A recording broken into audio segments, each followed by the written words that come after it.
Hey, welcome back to the streaming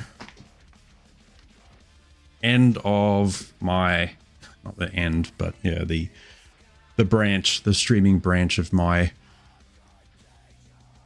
efforts as an artist. I haven't done streaming for a while, so I'm going to be a little less charismatic and prepared. Hopefully the technical aspect of what is happening right now is all working out.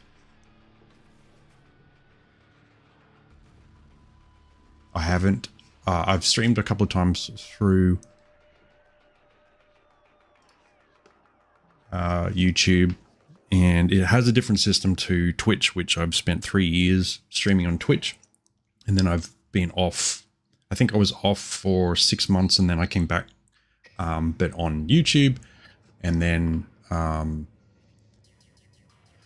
it was very different to Twitch. So it took me a while to get set up in there, and then it's working and the streams are working. So hopefully that's everything's fine. Anyway, if you happen to tune in and see what I'm doing and you're hearing anything strange or seeing anything strange or something's out of sync or whatever, just let me know. I've had years of experience doing this in general, and I can fix it. Should be able to fix it fairly quickly if you do happen to come across that issue. I have an Instagram that I had been posting on in conjunction to everything that I've done the past few years. I haven't posted much in the last few months actually on Instagram, but I've been doing a lot of traditional art, pencil, ink, digital ink, massive commission that's been going on for like 14 months or so. I don't do commissions, by the way, just this is the last one. Anyway, today what we're doing is Warhammer. I've been doing Warhammer for about a year or so, a year and a bit, not long. And I've transferred a lot of my skills in art, traditional art, to doing Warhammer. This is relatively new for me, although I have picked up. I'll show a couple of miniatures that I've done so far. It's in general, Warhammer is, for me, is a lot more. I'm attracted to it in a similar way that Games Workshop was when they started. It was about the miniatures, it was about the models and the details, and just this universe or this galaxy of narrative condensed into these plastic models. And that was that's the attraction for me.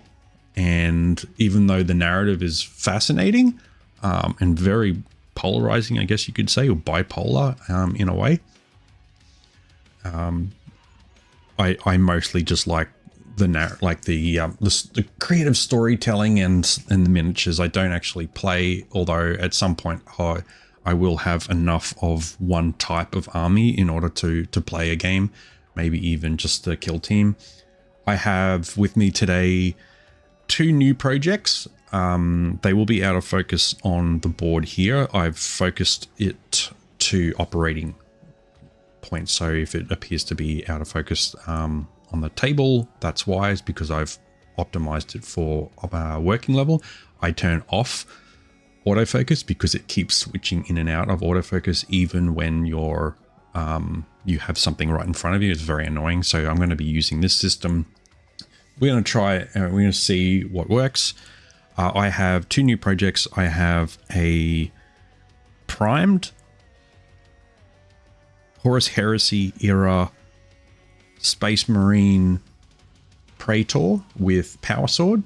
It's a heck of a power sword. I think this is the biggest sword that I have done for a Marine. I have a bigger sword here, which I did for a Grey Knight Dreadnaught. I'll show you him later. I'll do a show and tell of the 4 completed models I have in the studio here. I have another 20 completed models that are sitting on my studio at work, just to keep me company throughout the day. So I'll show you the 4 completed ones that I have, which are all very different armies, including this guy here, this Black Templars Marshal, which is my most recent completion. We're going to get started on the Praetor today. We're going to warm up with the base here, which has already been sanded or graveled with just some model railway sand that you get from a hobby store. They all come in different grit sizes and that, but this is just one of them. It's like a bit smaller than what we might see in a agriculture, like, like what do you call it, landscaping. It's like slightly bit finer from model size, and it's been That's been primed. So we're going to warm up with that. I find landscape, because of its organic nature, excuse me, is very suitable for getting started and getting warmed up. So we're going to do that. We'll start off with that in a second. I'll show you what I'm using. This is, it might be a little difficult to see with him in the way, but the landscape on that turned out quite nicely. I used a dry brushing, so we'll go through that whole process in a second. And the second project that I had started, so I cut, assembled and primed the Praetor Space Marine, and primed it and let it sit there so that I could completely start it from new on this stream. In the meantime, I had started my Genestealers cult Archiles Ridgerunner base, which consists of a thick chunk of cos clay, which is a rubbery, a flexible set baked clay, or sculpting clay. The difference with cos clay is that I think it has a certain amount of either silicon or latex or something in the recipe itself, so it's not as brittle. And the more you cook it, the more you bake it, the more rigid and hard it becomes. And you can actually carve it. It's very nice to carve. It's like a hard icing, cake icing, and it's great to carve. This was a little undercooked, so it's a little spongy. I don't need it to be spongy. It just happened to be undercooked because this end was very thin and that end is very thick. So I just didn't want to over toast the thin part, and I just cooked it in the air fryer for like 20 minutes. I could have cut this section in half, cooked this for 20 minutes, and then cooked this for 30 or so to make it a bit harder. I just find the harder it is, the easier it is to carve rocks into it, because sometimes when you're trying to cut this stuff out here with the scalpel, it takes a bit of sawing to get through when it's a little more rubbery. The good thing about it being flexible, a rubbery substance, is if you have, like, let's say you have horned trees and properties and rocks and, you know, that really cool icicle type landscape icicle rock, you know, what is stalagmite, with a bit of flex to it. If you happen to touch it or bump it or whatever, it's pretty safe. It's not prone to snapping. It's not brittle or breakable. So cos clay, and this is just the tub I have of it here. It's really dry and crumbly, although that might be the age of it. I've had it for like, I don't know, a year or so now. The great thing about this stuff here is that it sort of breaks down like shale, like sedimentary rubble, and you can use it for just straight out of just breaking it up. You can use it like broken concrete for, you know, destroyed civilization, or create really cool jagged sci-fi boulders and that. So I do recommend that. It's not sponsored. Nothing on here is sponsored, aside from whatever Google throws at us. This is just raw footage that I hope is recording well enough. It appears to be functioning from what I can see here anyway. Which is cool. I'm just going to keep on going, and then if something's completely disconnected and this isn't working at all, then I'll fix that later. And then just one more preview here, which we'd come across to this one when this guy is drying, is the Archiles Ridgerunner. It's been primed, and then I primed it black on the bottom, Chaos Black, and then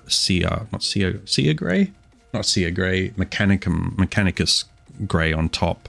And then I dry brushed it with Administratum Grey, so that it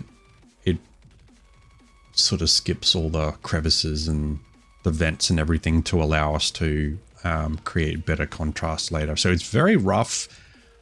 I think my dry brush dried, you know, it gets to a point where it's quite sticky. So when you're dry brushing, it should be, I think the best technique, or at least the coverage of the paint on the brush, when you're dry brushing it onto your miniature, it should be becoming drier and drier and then coming off like dust. That's usually the best indicator that you've got the right amount of paint on your dry brush. So we'll look at that later because I'm about to do it for the Praetor base. But when it starts to get really granular and pasty and thicker in texture, there's too much paint on there, and I just went overboard. I think I went overboard because it is a much larger thing, so I was trying to cover it, and it's more paint, cover it, and ultimately it will just take longer. It should be less paint on the brush, and it will just take longer to dry brush something this big. So compared to a Space Marine, it is a much larger model. And just, you might notice that there's a really weird cut on here because the rear hub is that's just straight out of the box and glued on. This one here is being cut on an angle, probably about 30 degrees, almost 40 degrees, so that I can glue the tires on a turned angle. So it is going to sit up here. So I'm currently just putting some mud in place, and then the tires are going to be turned, the wheel's going to be turned like that on an angle instead of try to preview it here for you on that in that way. So the wheels are going to be turned on an angle like that, so more of a truck 4x4 commercial pose. So it's on that uphill sort of position with that turned tire in the front, which just looks. I think commercialism has like sort of trained us for, you know, great product presentation. So it's just going to sit like that. I'll try and rotate it a bit more for you guys there. It's going to sit like that. It just looks gnarly. I'm just in this awkward position at the moment with having to do the underbody, the undercarriage here, before I paste the wheels on and put it on here and then work on it on the base. So I've trended towards, I'm going to get started on this and I'll keep talking. I'm just going to grab my dry brush. I've got this guy here. I have, which is just off Amazon. These are just some of my brushes. I have quite a few. These are the ones I'll use today. I also have a dirty toothbrush, which is great. I'll show you how I use that. I also have, this is really hard and really gnarly. So the two Citadel brushes I have, they're the Sable ones, so the more expensive ones, and I've trashed them, absolutely trashed them. This is their dry brush, but because it's flat, originally flat, it doesn't blend off the surface on an angle very well. So I cut it on an angle, but now it's really stiff with a light tip on it, and I use that to muck around with landscaping and stuff. It's just a different type of textural sort of thing. And this one here is a base layer brush that I've absolutely just obliterated. Originally I used it for finer detail, final paneling on the Space Marines and all that kind of thing, but now I just use it for doing landscaping and I don't have to worry about it at all. And on Amazon I got a cheap, it was a $22 set of 3 of these. This is the smallest. The largest is like 3 to 4 times the size of this, and I use that for dry brushing, and these are pretty much the standard.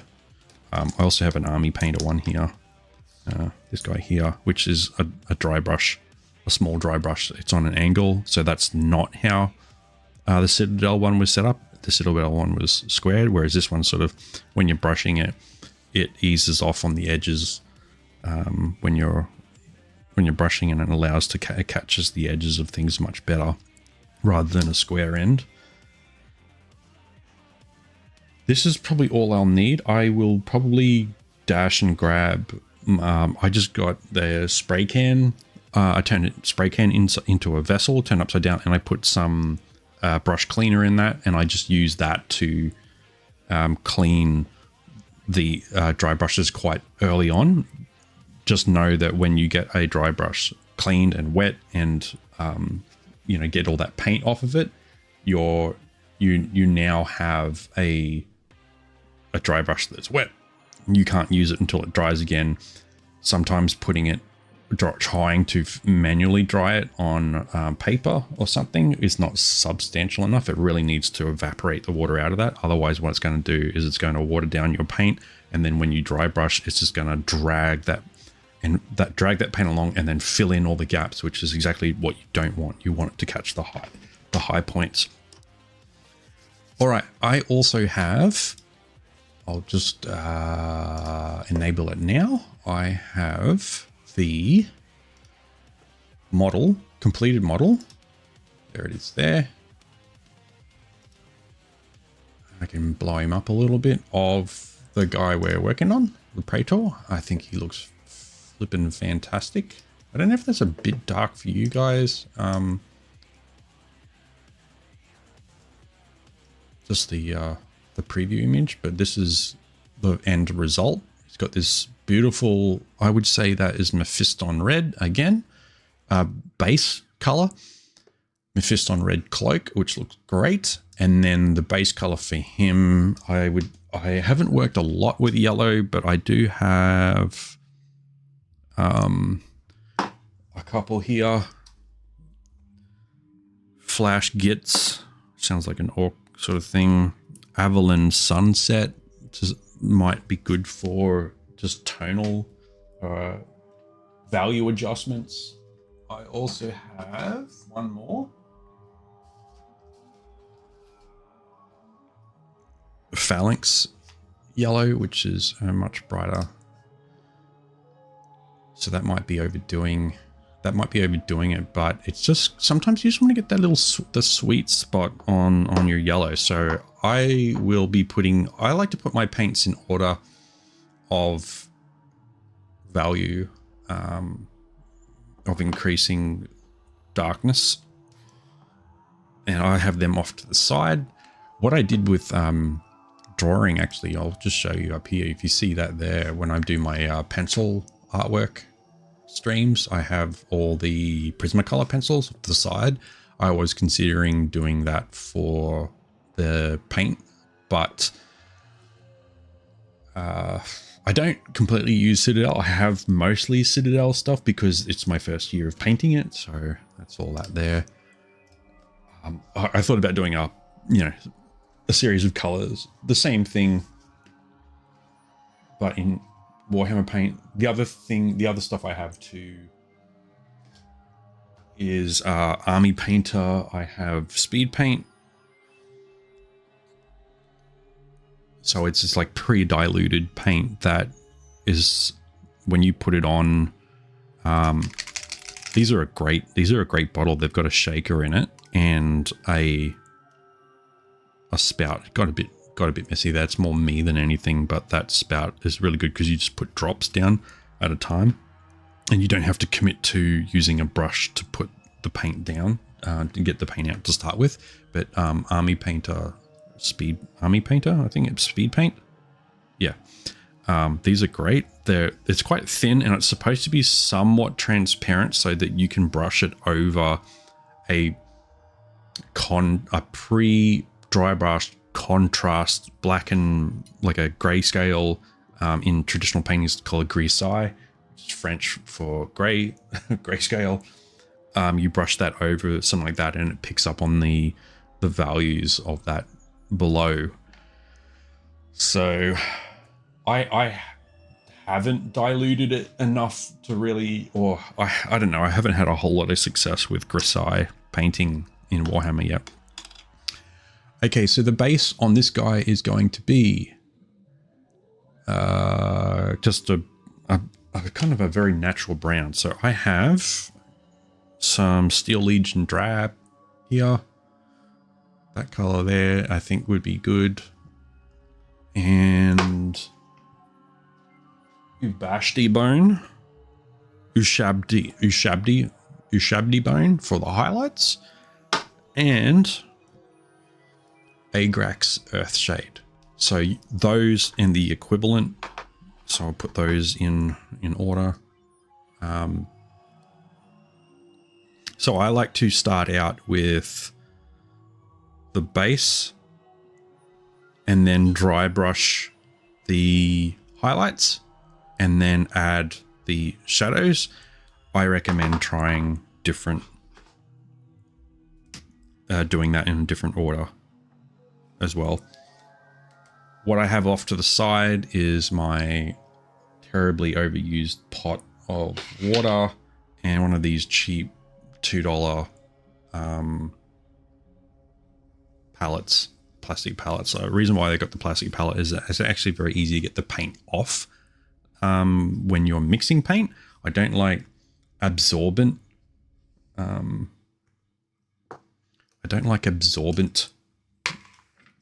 materials when I'm painting. So I think there's a Citadel has a it has a paint pad that you can dab on and work with, and all that does is absorb the paint and causes you to go through more paint. I like to put it onto a plastic surface that is really not absorbent and lets me get as much of that paint back off the plastic. I'm just going to check my live stream on the app to make sure it is working. I'll have the audio turned off.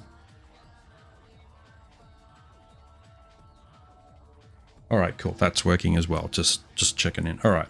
And what I do on my, so I consistently use the same approximal tone for whatever color I'm using. So you know, silver, black, and then like grays and stuff, and then browns and skin tones, and then so forth, as you can see, which just lets me compare what I'm using for. And I put my pot of water right smack bang in the middle of that. I am going to use my dirty Citadel brush. That is probably enough for that, and I do have 2 cuts, so you will probably see cut hair here and there. I typically do like, yeah, it really is, the organic part of painting really is natural, very human components, like traditional, any sort of traditional art. It really does come back to adapting for each project you do. And what I'm talking about is just how much you water down base paint. If anyone finds the background music a little distracting, let me know. I have the slider. So I'm just going to put this on. It is a little watered down to get in, so I'm just getting started. So I just want that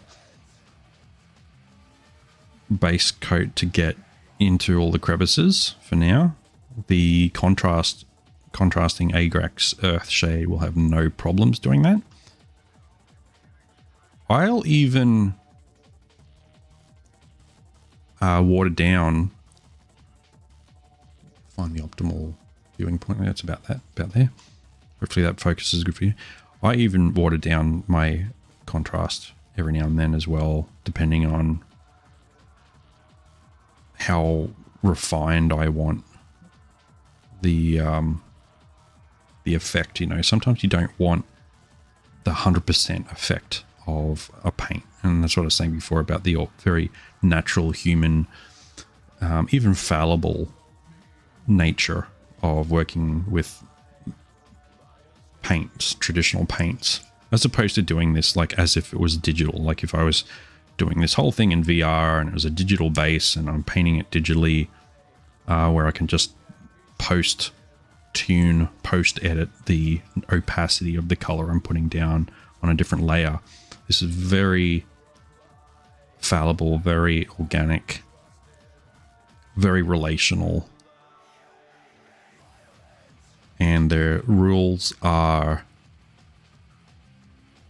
pretty much just the laws of physics. That's it. You can't break the laws of physics in terms of how you put your paints together, and the detail of it is really up to your relationship with the project at the time.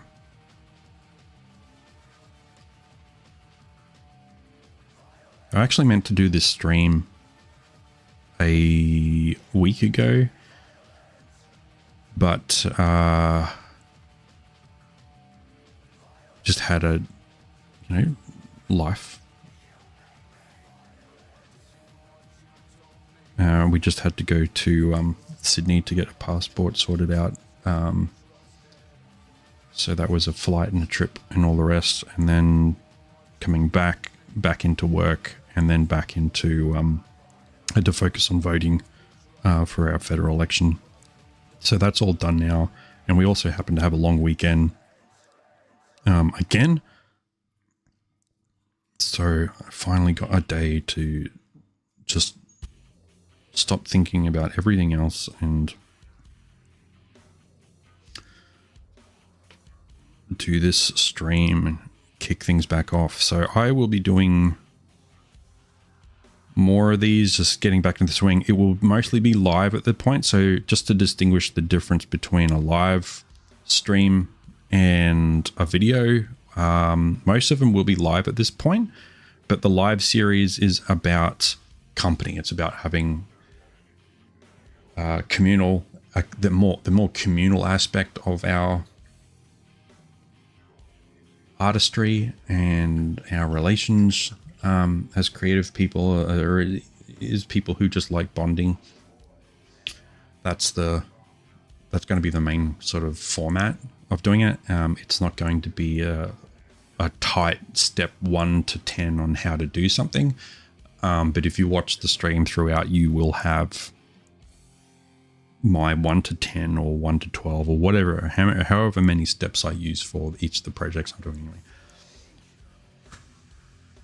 Okay, so that is saturated with the Steel Legion drab.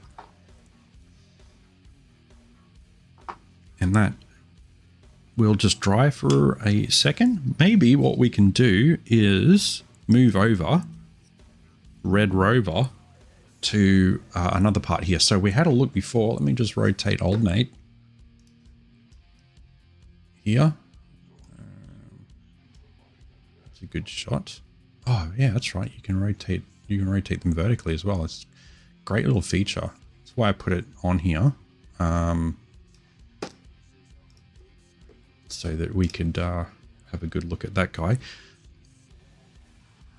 So I recently did, I think 2 of these. So this is Mephiston red sort of orientated result there on this Black Templar Marshal, but I like to go in reverse. So I start off with the darker shades, and then I build upon the highlights, because I'm further out of the cape when I'm using the dry brush to do the highlights, and there's less obstruction from the model when you start in deep and you work your way out to the outer point. I find that is the most effective way to not interfere with the previous art you've done. I know that with contrast paint, you often you could do all the highlights and everything and really like bounce those values, right? Like really push the limits of the highlights for the cloak, for example, and then do a contrast wash over top. And then what that does was have a monochromatic effect on everything, and it'll like, I know some guys will do really extreme both tonal and value. So that's colors mixed in with dark, whether it's dark or light, or how saturated that tone is, and then the value base, which I think is how bright and how dark it is. So guys will use any color, including blacks, whites, and any mid-tone color to create a really like a depth levels to the contrast of a cloak, for example, and then they will come back with a single contrast and wash over top of that. And what that does is it just brings everything into a tonal harmonization. I'll just leave him over there. So looking on that cloak, I'm going to use the same system that I used before. So I am going to use checking. I'm looking for Crimson. Rockland. Here we go. So we're going to start off with this guy. Carroburg Crimson. And then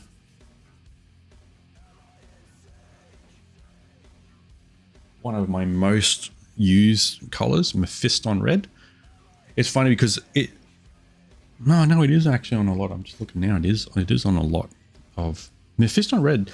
This is like traditional paint, right? Like classic, like old masters paint. It's like you go into a art gallery and the highlighted object in a lot of the paintings is this red, this vibrant red that appears in whatever it is, and it's like the least amount of the image, but the strongest color. And then they paint the walls in the art gallery like a shade of red or mulberry or maroon. So getting brighter, and then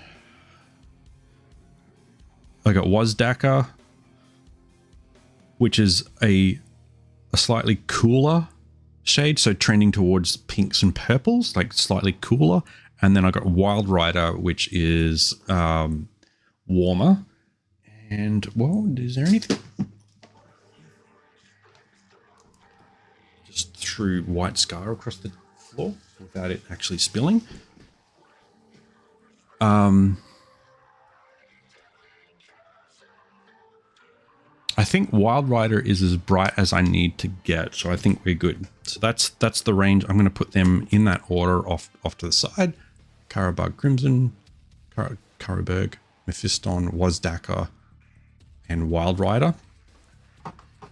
I am going to start with Carroburg Crimson. Yeah, I'm going to go straight out of the pot with that, and just going to use my dirty landscaping brush. I'm not too concerned about this line. I might try to avoid it. It's going to be in a very neutral white. I'm not going to worry about trying to avoid it too much, because usually with a couple of goes, you get that white overlapping whatever is underneath it anyway. I don't know. Should I try? I need to get this, screw it. I'm just going to go right over top of it because I need to get this contrast in those crevices surrounding it. I just bought the sprue. New sprues off of eBay from someone who was getting rid of a whole bunch of their stuff. So I don't actually have the box. But if you happen to do that, because it's a bit cheaper, obviously, like it's a known thing that you can buy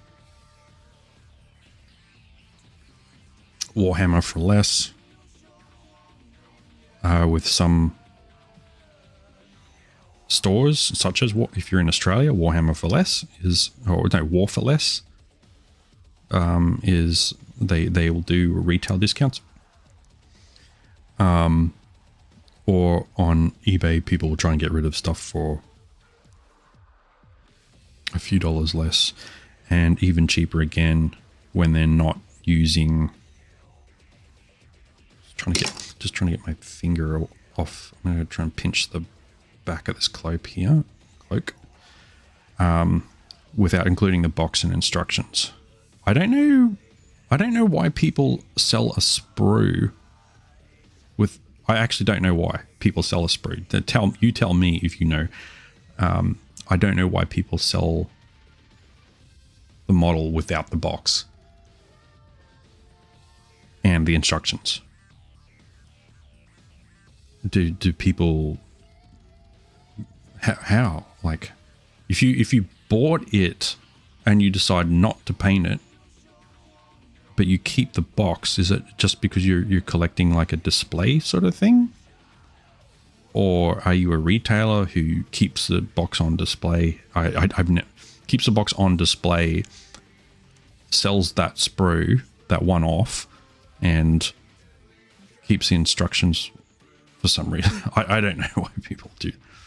But if you find yourself with a sprue, no box and no instructions, obviously the 3D rotations of every model is on Warhammer's store, and the instructions are scanned in. If you go to Warhammer instructions or something, there is a Reddit. If you can dig through all the unwanted activism on there, actually you won't find any activism on.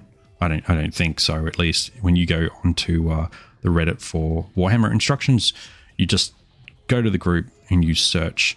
I don't even think you need to be subscribed to the group. I don't think either. You just you search the group and find out what's on there. So these kind-hearted folk have gone and scanned in their things. It's amazing the effort that people put into stuff. I guess it's the same as what I'm doing here, as I'm doing a stream for free, putting time and effort into doing free content for people, as well as the Google Corporation.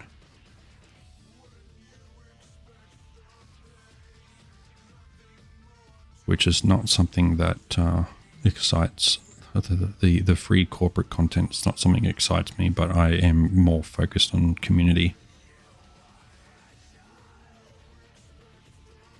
Shared interest and mental health.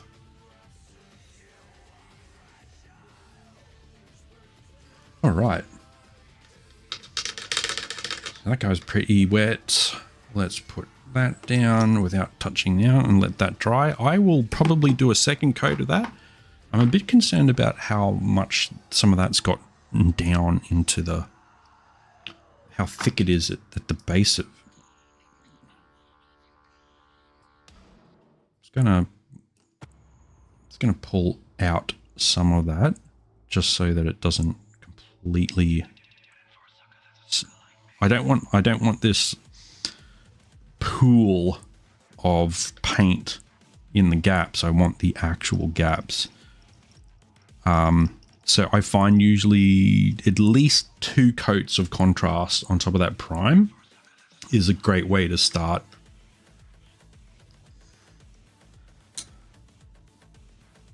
Bring this guy back up to focus here. All right, so now we're going to dry brush the highlights of this in.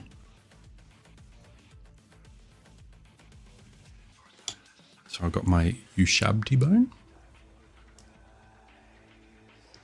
Shake that up a little bit. I'm not a big fan of Citadel's pots. It's the only thing I don't really like about Citadel, aside from their whites. Their white paint is very unpredictable. Just the texture of it is not like any of the other pigments that they have. So with the dry brushing, if you haven't done dry brushing with your Warhammer before, get yourself a cheap model or maybe a base. If you've got a spare base like this guy here, or a piece of spare, a spare piece of landscape from a base that you didn't use. That's from Marshal Helbrecht, which had a couple of options for how the base went. Or if you got maybe one of these are easy to get a hold of. Something with a bit of texture, whether it's like this or whether it's like something organic, or even just let's say you didn't use a weapon like this guy here. I didn't put this on the back of this truck here, the Ridgerunner. Anything like that with a bit of that you don't really need or care, or you're not using about using it for any. You don't care about it, you're not using it. And then prime it. I recommend priming it like black, maybe the most effect, and then dipping a mid-tone color into it. So like so, just a bit on the end there, like that. And then what you do, this is the crazy part. So I've just got this paper towel off to the side. And then this is the kind of crazy part. So you get as much off of it as possible, which to me is wasteful. I'd like to figure out how not to waste it, but you have to get it sort of off the brush, so it's not really coming off anymore, which sounds so absurd. And then you start brushing whatever is left over onto your item, onto your object, and you watch it drag and grab and create. It'll pick up all the edges. It'll pick up all these different details that are so fine that you could not really get or easily at all with a brush. So you brush on them for a bit. You guys should be able to see it's very subtle, but subtle is one of the harder things to do when it comes to paint. I noticed when I was looking around on Instagram at some of the tutorials and the things that people do on there, they actually go in for quite extreme contrast, and it makes, to me, it's like when you put the solarize filter in Photoshop on something, and it just sort of overdoes the tonal contrast as well as the value contrast in anything, and it makes it very, I don't know what it is about it. It's kind of hard to look at sometimes when you crank up the contrast on something. So subtlety is kind of a underspoken friend of yours. It's a undervalued quiet achiever. Subtlety. And it makes it quite dynamic. So yeah, you can see that, guys. So just on this side here, it's picked up where the sand didn't stick to the base, or where my glue didn't.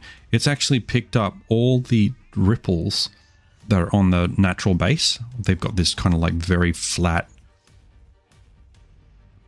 smoothed out sand sort of texture on any Warhammer base.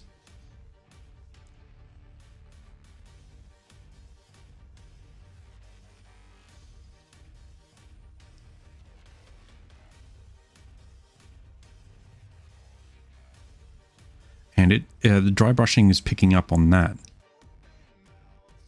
So you should be able to see there on this video, at least, there's a very similar texture on the flat base as is on the sand. And that's the power of dry brushing. If you have not done this before, a lot of people are aware of it who are into Warhammer, but I've only been doing it for a couple of models now, because I was just like, oh, well, I don't understand dry brushing. Why would I want to scrub my brush all over a model? That sounds really extreme and really careless, and it's got to come up with, terrible results. Like, surely it just doesn't seem right. As you can see now, I've gone over this like 4 times now, and it only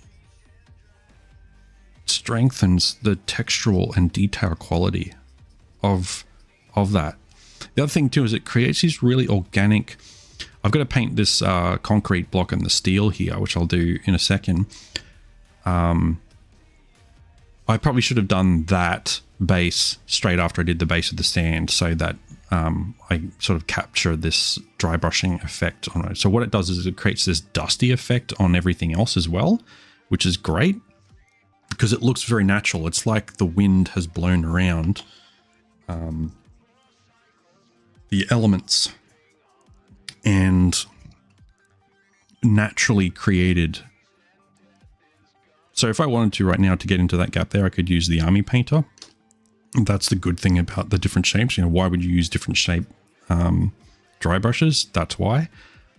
It really comes down to if you've got something as detailed as a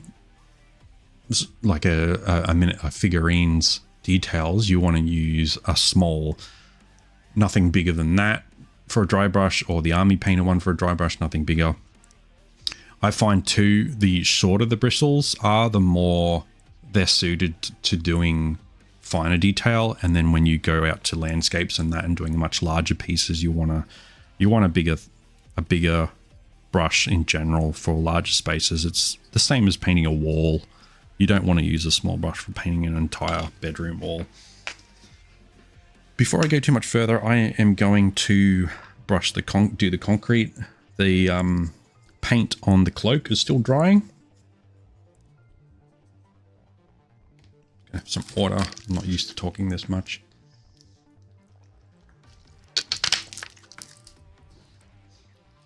The concrete, let me just rotate Alt Mate, is, yeah, you've got, I need a gray that's darker than Administratum Gray. So I might mix in some Corvus Black with some Administratum Gray. I'll show you that in a sec.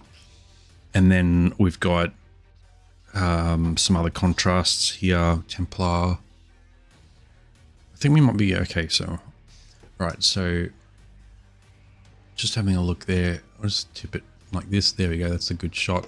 Cool. Okay. So I'm going to rotate my palette around to the gray side. No one really says that, do they? So the light side, the dark side. No one says the gray side. And this is what I have for the concrete here. I've got a Administratum Gray, and I'm going to mix in this with Corvus Black. Why Corvus Black? Because it's like a band tea black. It's slightly washed out. And Basilicanum Grey, which creates a dulling effect as well as a contrast effect. If you want to go darker than that, you can mix in a little bit of Templar, Black Templar contrast to darken that. So I'll have that off to the side.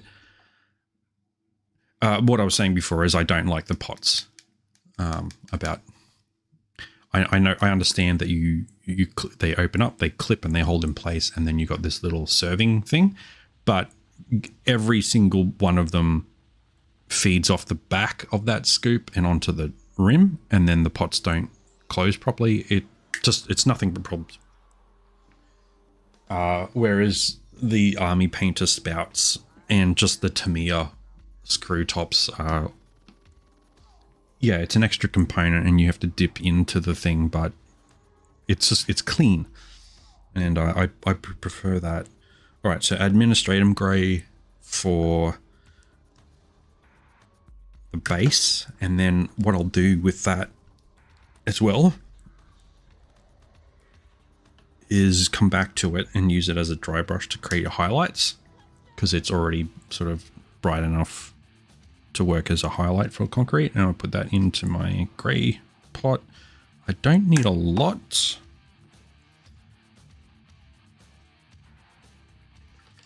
Music today is brought to you free of charge.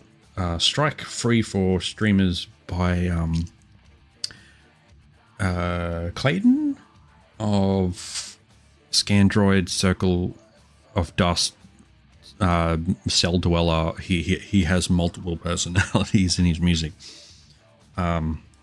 Circle of Dust. So anyone likes the Command and Conquer-esque style industrial music, Circle of Dust, that's what's playing at the moment, and it's strike free for copyright free non-commercial use for streamers, if anyone wants to know.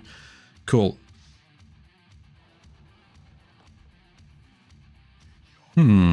You know what? I'm going to water down that administratum grey I just did, and I'm going to put that onto the concrete, and then I'm going to build on top of that.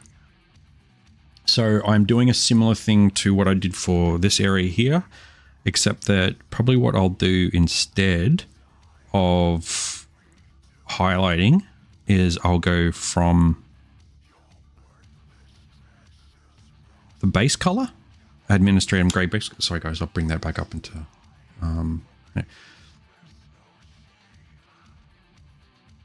I will go from base to darkening to dry brushing the highlights in.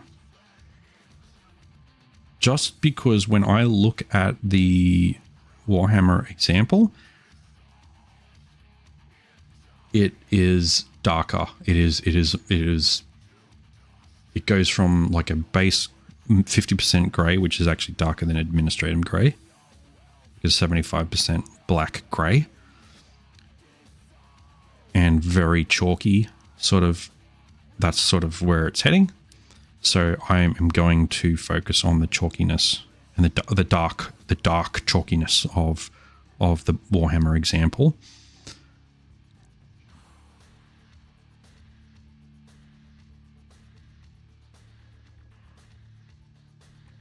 Okay, that's pretty strong. I'm not going to put too much paint in this footprint.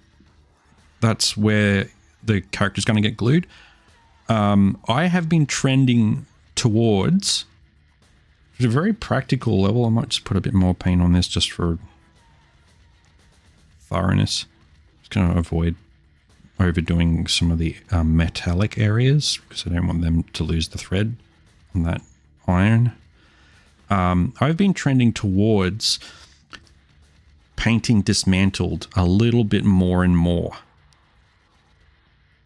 And I kind of find it really depends on what model you're doing and the accessibility of it. But I just find that trying to paint completely assembled is like giving me the most difficulty. It's like if you play a video game and you want to set your difficulty for the video game.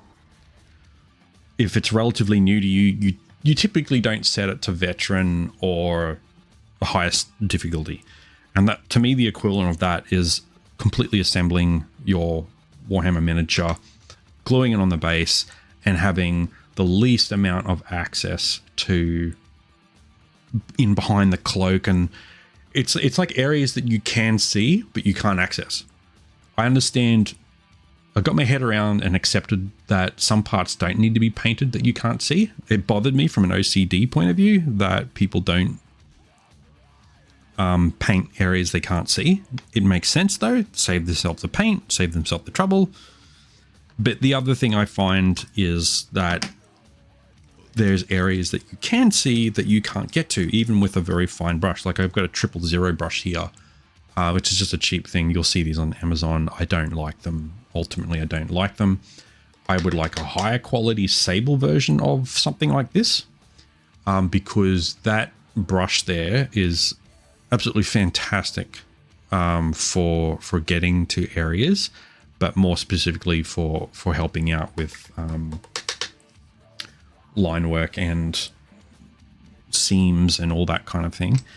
But even still, when you completely assemble a model on a base, there are areas that you can see that not even those can get to.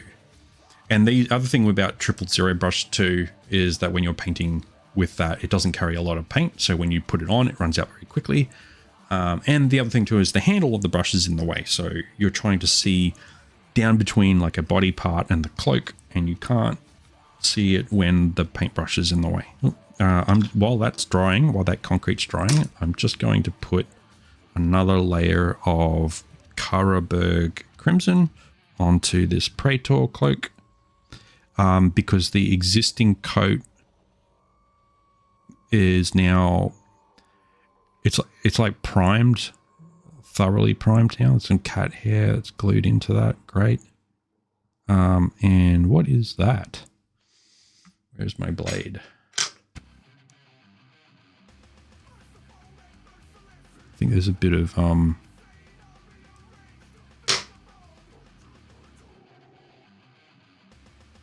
don't know what that was. Grit. Just general Warhammer grit. Oh, damn it, I lost my train of thought.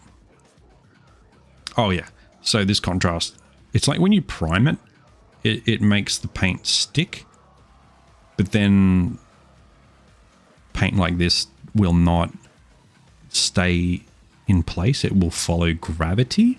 So it will bond to the part, but it won't bond to the location on the part until you paint it a second time.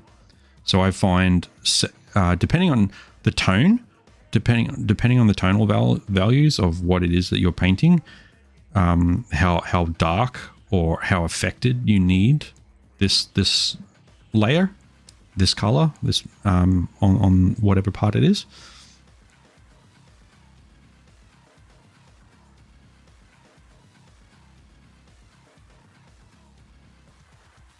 Is how many layers you might need to do. Trying to get rid of those paint streaks out of there as well. Just like having the brush saturated enough that putting a streak on there, it doesn't include the hairlines in it. So I think that second coat is enough, because what I'm noticing now is that it's starting to set in more higher positions, and I don't want the contrast too much on the higher points. Okay, that guy is done. Now I am going to do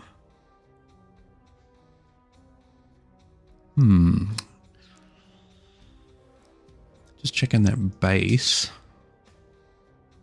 That base, I might be able to get away with just doing Basilicanum Grey contrast on top of the concrete.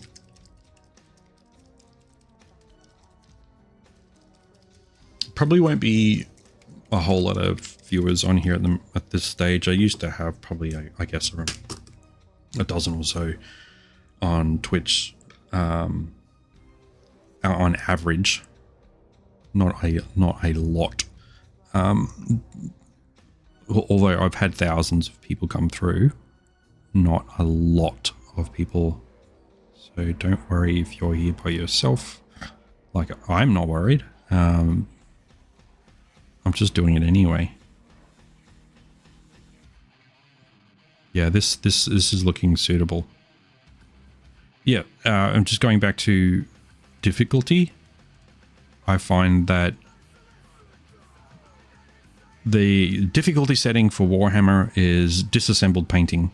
The more disassembled it is, the easier it is to paint objects, but the more challenging it can be trying to get them together, because you have to sort of scrape the paint off the areas that need to be glued, the parts. It's not difficult to do that, to be honest. So if you want to scrape paint off of a part that, like this area, this foot area here, it's not difficult to do. You just grab a tool of some sort that has a suitable surface. Like, you can use the blade, but if the blade's too pointy, you could use just like a little screwdriver or something. The other thing too is if you use this stuff to glue, to me, a cement. So I dropped a whole bunch of red sprue plastic into this. No, not because it was red, just because it just happened to be red. It was actually a Man of Iron sprue, which was red, into this, and the plastic melts. It's crazy stuff, and this stuff will melt through paint in an instant. And it will glue the plastic together. It is just something to be cautious of. I mean, it all comes down to experience. Just using the toothiness of this paintbrush to sort of blend a little bit there. But that is actually doing a fine job. I'm going to hit it with the dry brush in a second. So we'll let that dry. That was Basilicanum Grey contrast on top of Administratum Grey layer on top of a Grey Seer Prime.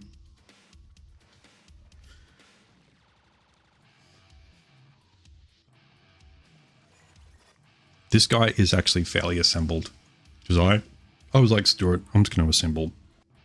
Wanted to get a bunch of it together because some of the parts were a bit obscure, and I was like, I don't want to paint these by hand and then stick them on.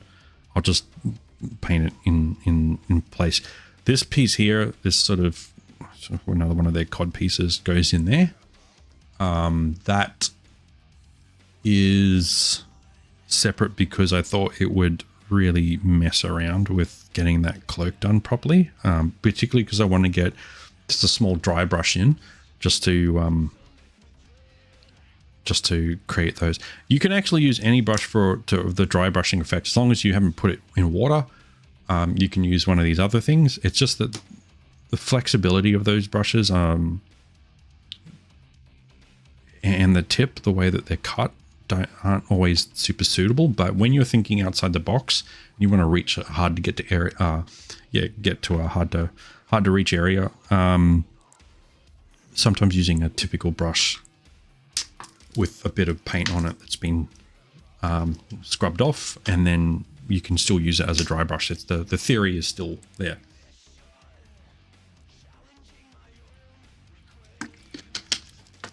We're gonna go for a couple of hours.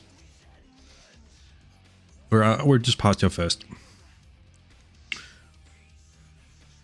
This Basilicanum Grey is almost dry on that rock, and it's actually fallen off the edges a bit, which is great. So it's created the contrast that is, if we have a look at our Warhammer example there, it is looking very similar to that. I am not going to paint the steel yet because I'm going to dry brush this, which is going to affect the steel. I will then come back with some, I'd say lead belcher. Great thing about lead belcher is that while it is a silvery type substance, once you put lead belcher down and then like a layer like Stormhost silver, I've got Stormhost silver. I do have another one. Just trying to remember what it is now. That original lead belcher coat really does it look quite dark.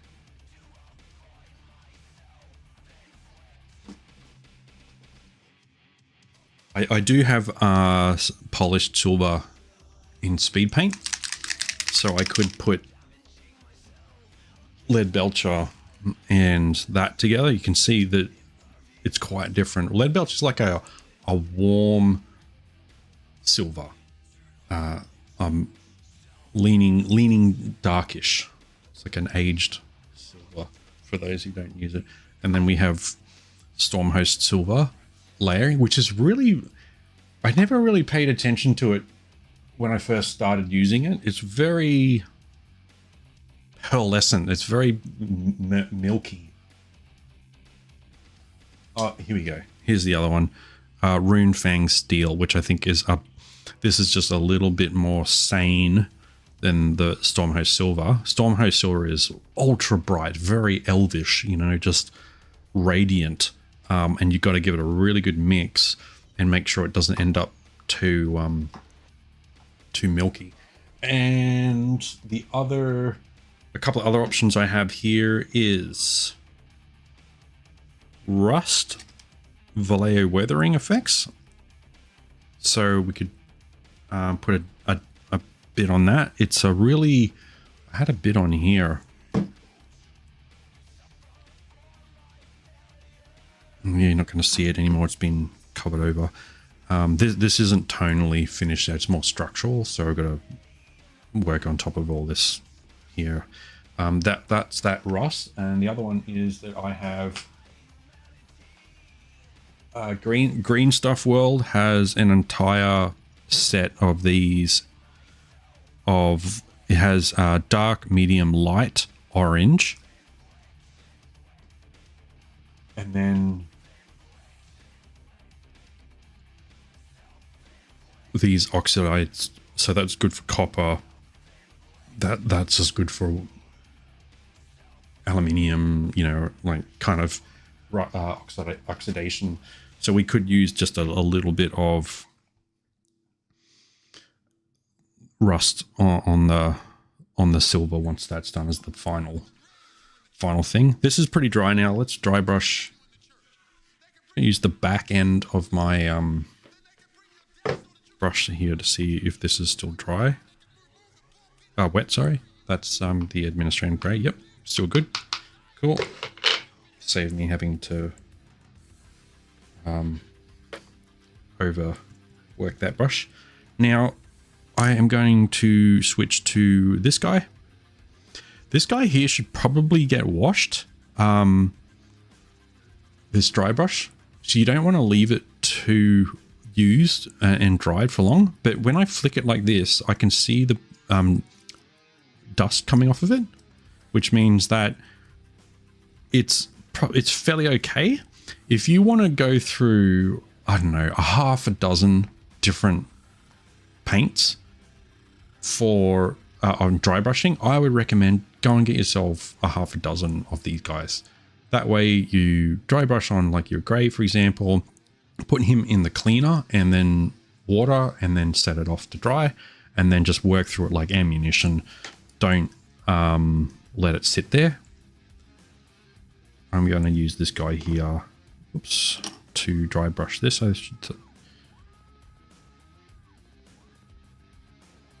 Okay, dab a bit in. Make sure when you're getting the paint off of off the brush, you're dabbing it onto dry paper, not wet paper, because that will create obvious non-dry conditions.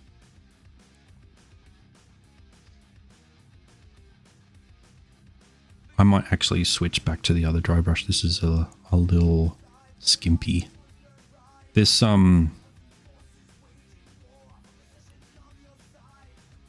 me just check. Just hang on. I'm just going to check and make sure the music is still on. Yep, still on. So Circle of Dust, Cell Dweller combo, which is funny because they're both Clayton.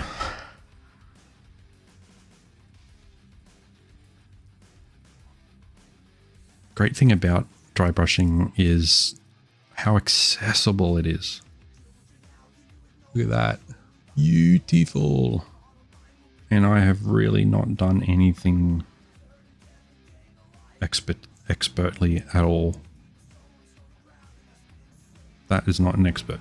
It's the thing, and it's very accessible, very effective.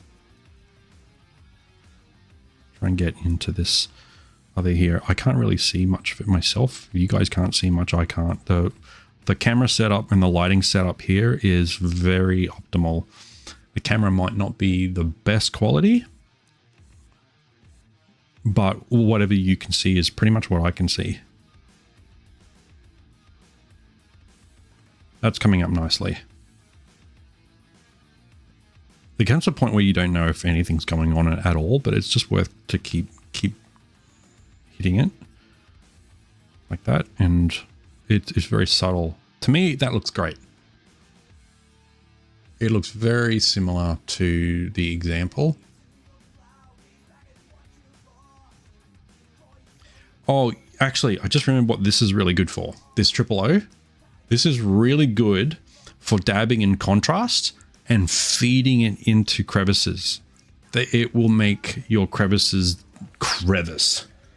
It'll cut them in really nicely. It just kind of like it's like a syringe. It just syringes that paint into those areas. It's really effective. It's like a quill. And it just pushes the limit a little bit more. Maybe we'll do that just because we can. Put that aside. Cool, cool. Okay, that's looking good. I don't think I'll do any more dry brushing, which means I can come across to my lead belcher. Now, I'm getting pretty low on this lead belcher. Cat hair. It just keeps showing up. I don't know if anyone's read Do Androids Dream of Electric Sheep on here, but there's this Philip K. Dick describes in the future how there's lots of just rubbish accumulating in urban areas, and he called Kipple, and it just keeps on appearing and like procreating without and breeding without end, and that's what cat hairs are like around here. It just keeps on appearing in places that have not been even frequented by a cat. Towards the end of the use of a pot, I love a lead belcher. Look at that. It's just like liquid metal. Yum, yum.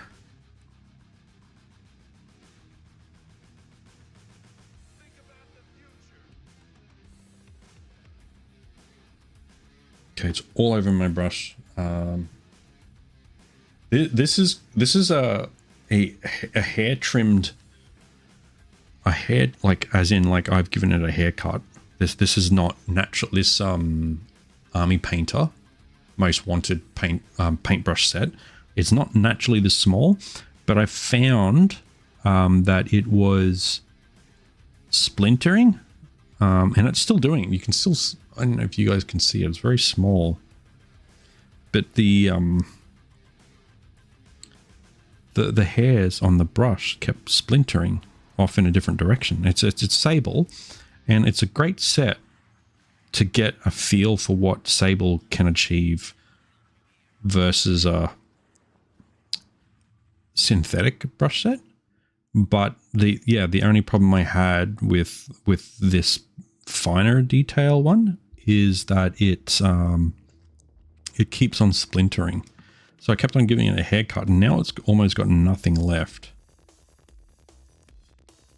But it's very good for small areas.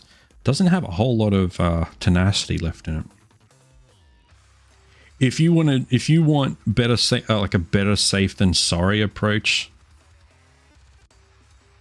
to the little item that you're working on, these very small brushes are good for the task.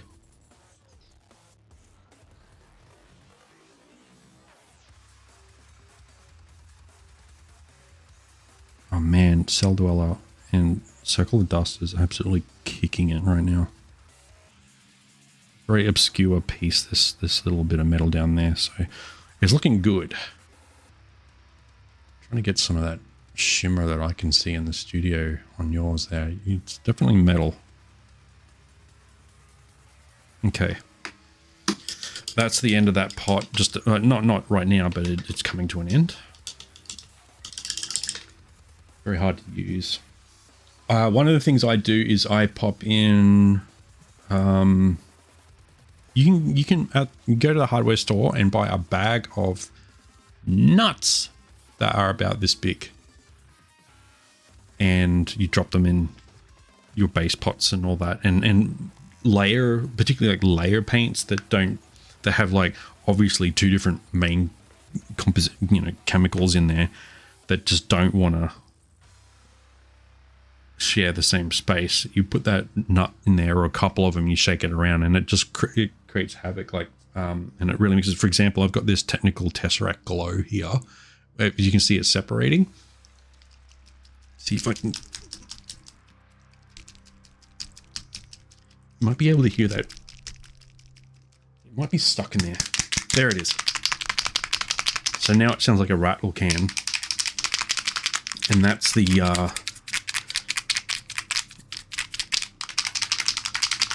nut doing its work. And then, like, look how quickly that's mixed together. You can see all the bottom stuff on the bottom there. What you can do is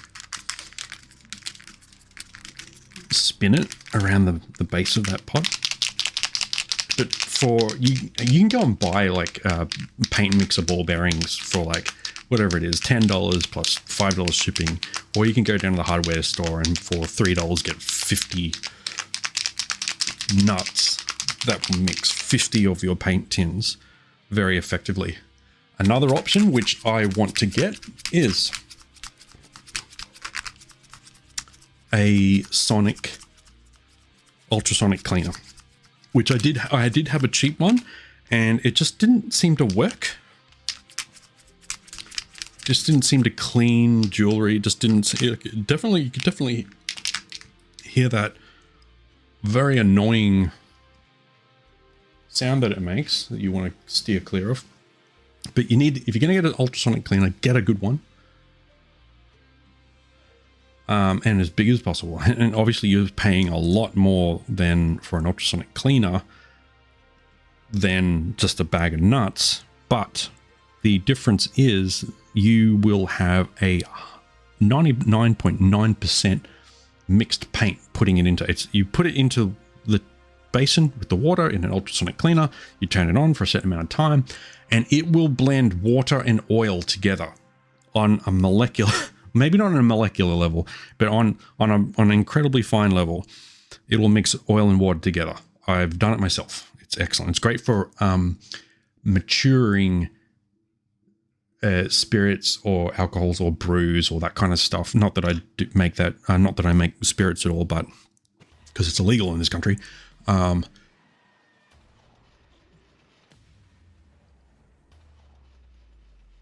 But that is very effective. I'm going to put on some. I'm feeling really happy with the metal. I think the only thing what it actually needs is some basilicanum. It might not be dark enough. I want to get the screws a little bit more vibrant. I'm going to water down some Black Templar contrast. This is another thing I don't like about Citadel pots, is that sometimes when you get them, they're already broken. So you open it up and it just breaks the first time you open it, and then after that it's all downhill. I'm just going to use whatever. I'll just use this larger brush here to get some paint out. That's all dry. Great. Yeah, I just need a dab of that. And I'm just going to water it down a bit further. I don't know why, but it just seemed that the Black Templar contrast is very opaque for a contrast. Hey, Arissa. Thanks for dropping in and saying hi. How about it? We're back on. We're back streaming.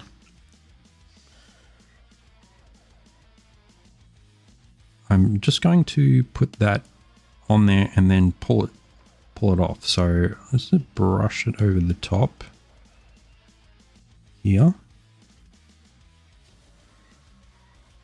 Oh, now it definitely is ruining that metallic sheen. Let me just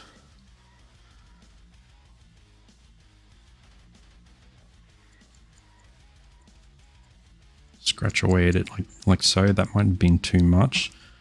It really is a case of tempering. So tempering means you have to go backwards and forwards a few times, on and off.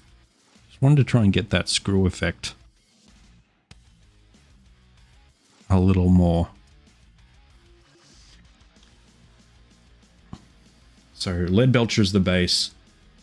Then we've put some contrast on it to grab the screw there, and then I'll use Stormhost Silver to dry brush the high points of that screw. The Rio, it's called reinforcements, metal reinforcement on that. Let's go back to the dirt. Agrax Earthshade. So this might be a little tempering as well. This bottle's almost out, but I got a small one. I'll use my mightier than thou.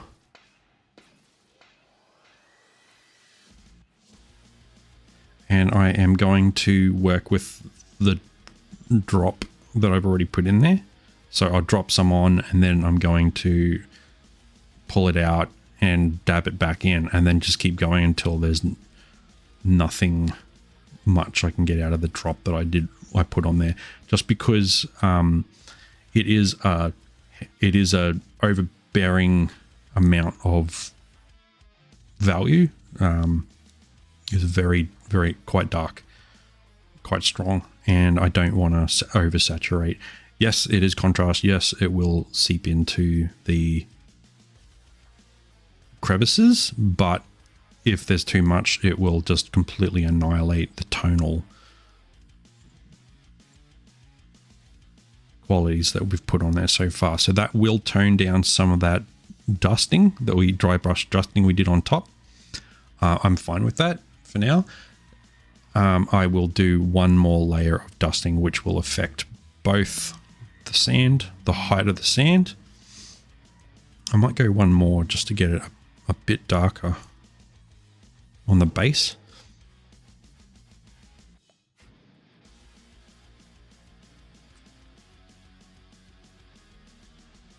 It's very textural. You can drag that brush over and that will squeeze the paint out.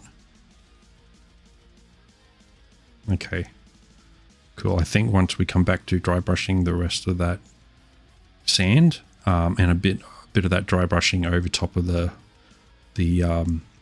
connecting point, the bridging point with the concrete there, that will look really natural, very dusty. The more of the two extremes you use, the more high contrast, the more contrasting the detail is. So the more shadows and the more highlights used, the more contrasting it is. The mid-tone base color will add that warmth and that vibrance, that tonal character back into it. Some people like high contrast because they like seeing all the details. I find sometimes the high contrast removes the charm, and it's very hard to focus on something that's high contrasting sometimes, which is why I go toying around with the natural contrast of the camera settings here, so it didn't overdo the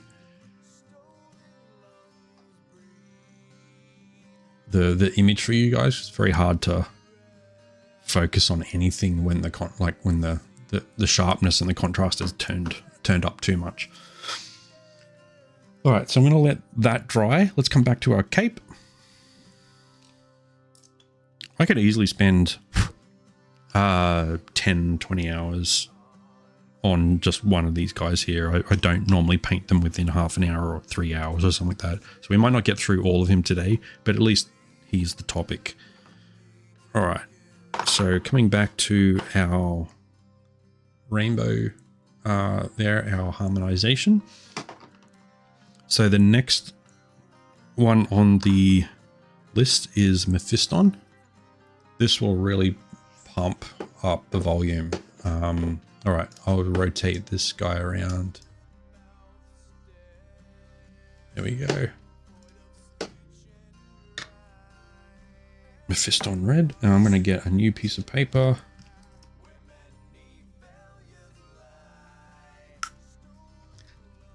Almost out of this color. Mephiston dries darker than it appears. It's got that beautiful it's very centric.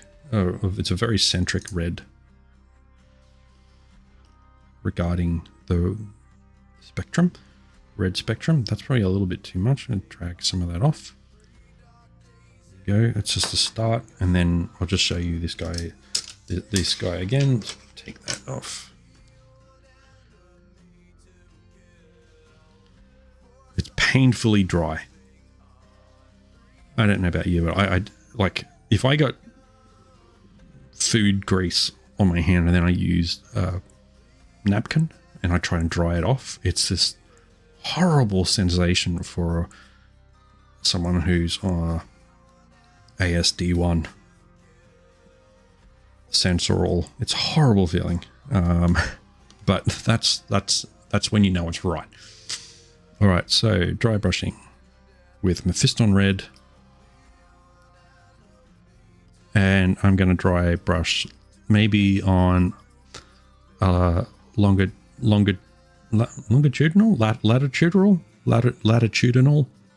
or on a 45-degree point, but not down, so you don't go in the direction of the crevice, because what that will do is dig the brush into...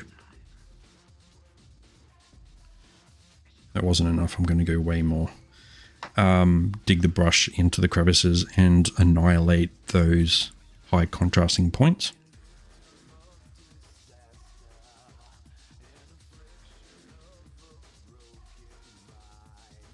Okay. That's probably... No, you don't want it any more saturated than that.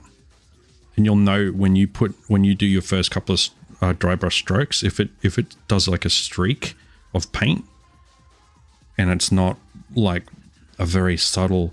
It's literally makeup. We've stolen it from the girls. It's foundation and blush.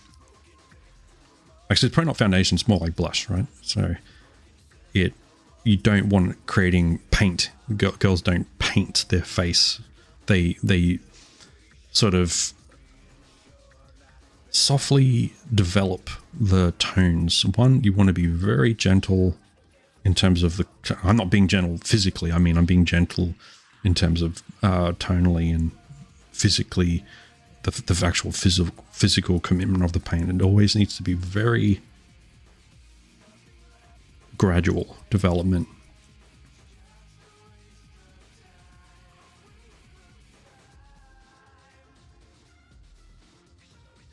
Developing. If you feel like some of the contrast paint has overstepped its boundaries a little bit, by all means,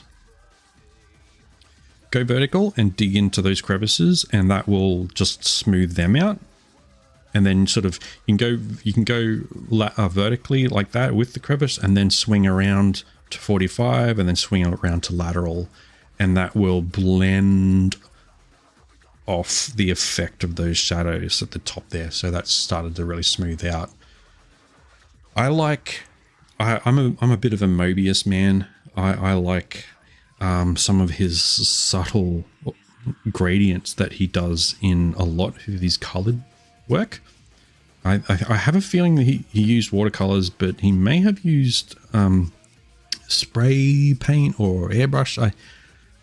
I could be wrong. Maybe he hasn't used anything like that technological to create that in his work. But I like a subtle gradient from top to bottom. So that's my sort of compositional. I'm going to get some more highlights up here by going vertical. So it's going to pull that back from that darkness there. But yeah, I like it getting lighter at the top.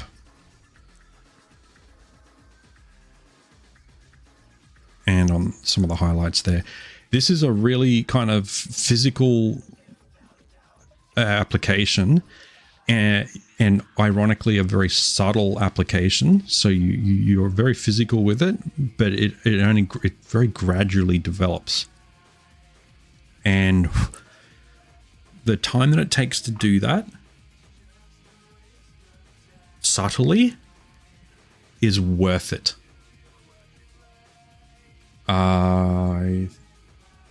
Yeah, I'll show you my Adeptus Mechanicus Tech Priest Manipulus cloak.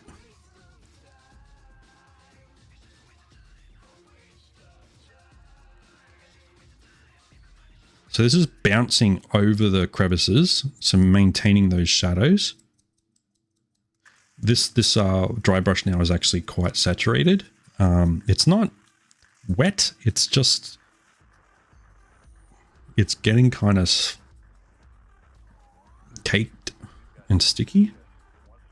that's something to be aware of. When you're doing it, you'll notice. And when you have several of these brushes and you've gone through them a little bit, you will notice when it's getting a bit worn out. It's like if you played baseball or managed baseball or played video game baseball, there's a certain point your pitchers get tired and they start to throw the ball wide of their target, and there's just diminishing returns. Same as a dry brush. The longer it gets used and the more caked up it gets, the wider it goes of its goal of being a very subtle thing to being a very sticky,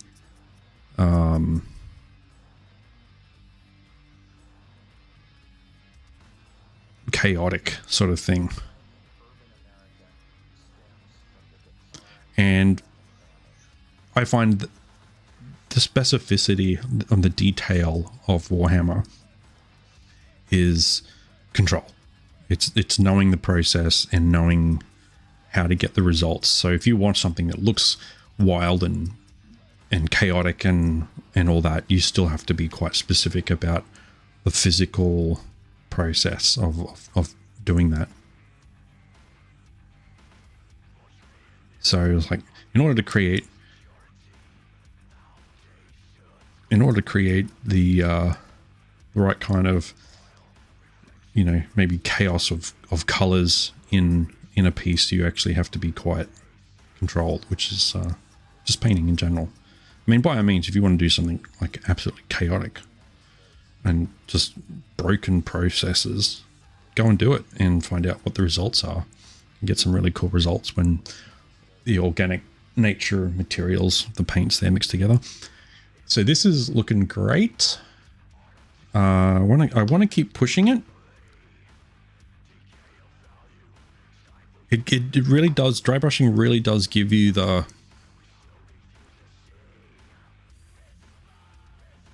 time to build and adjust your organics. Gonna have to have some water again. When the dry brush has got paint on it, you have to go.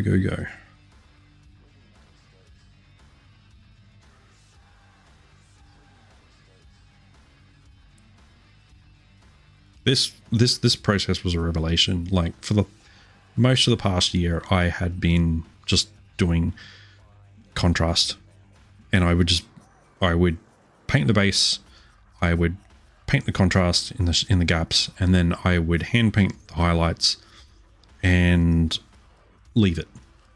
And now I'm getting all this really nice fine edging and details and organic blends. Oops, with the brushing. I'm probably realizing that if you find yourself going too hard, it's because you're losing patience, because it's not fast. It's not necessarily a fast process. All right, that's looking pretty good. I am going to have some water and then move across to the next shade.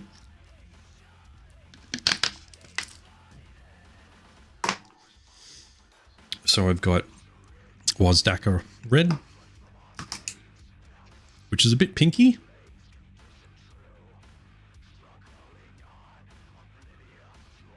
And I might not actually put much of this. As you can see there, it's not hugely different from the Mephiston at a glance, but it is the subtlety. It is the subtlety of it. So it builds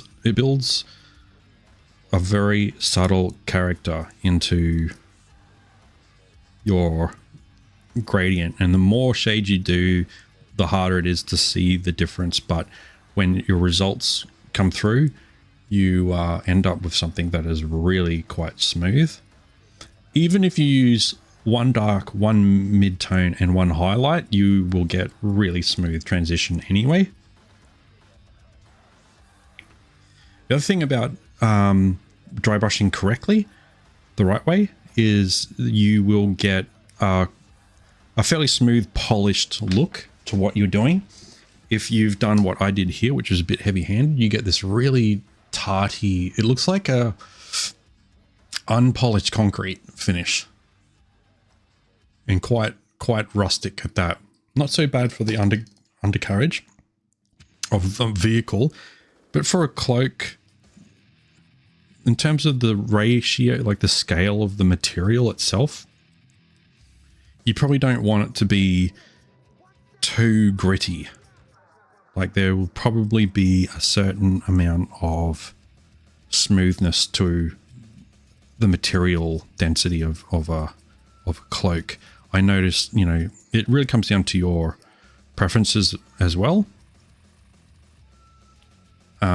How smooth you want materials to look. That's looking pretty close. I think I'm going to leave Wasdacker. I think what all it really did was just polish in some of that red and Mephiston red and sort of help it out a bit. Layer paints are a little less opaque. They're a little wetter, as you can see straight away. So you have to be very careful that it doesn't seep in to the brush too much. So that's what it's going to do, is it's going to soak it up a fair bit. So you just have to watch that. They're not for dry brushing, but when it comes down to certain colors, like I just want that color, and I'm willing to risk it for the biscuit.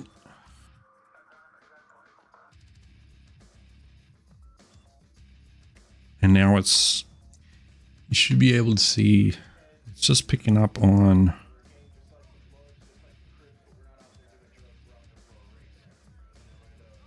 you'll notice in person, like when you're just like hitting it like this and you're watching it quite closely, you will see that shade and that tone, just every hit will kind of click up a half a notch every single time you do it, and you'll see it shifting that part of the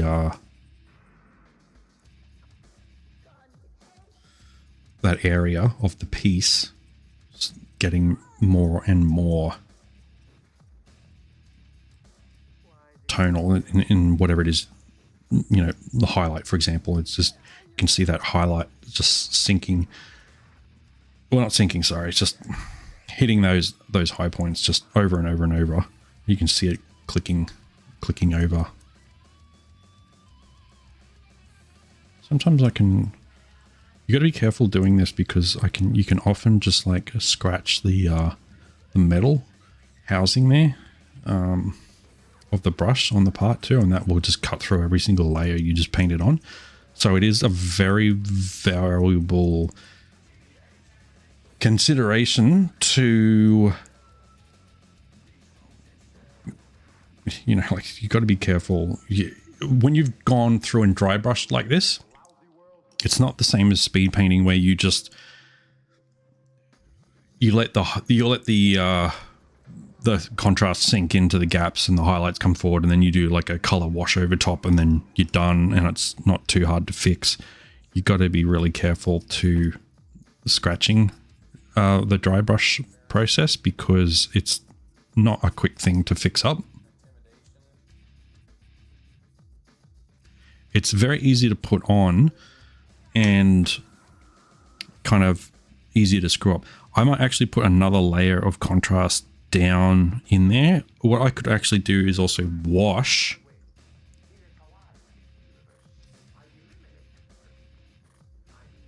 create like a wash of approximate color. So maybe sometimes you can use Reikland Flesh Shade or something like that, just to, I don't know if you can see down there, but the dry brush didn't get to some of that area in the gap, and it looks a little patchy from the original prime to contrast thing. So it looks a bit patchy, not ideal. So you can either put on just more of the original contrast,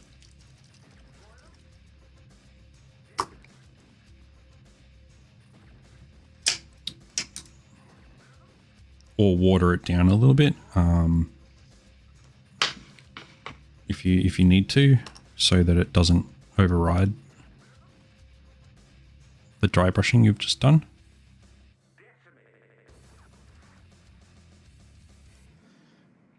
The other thing you can do is wet your brush, come through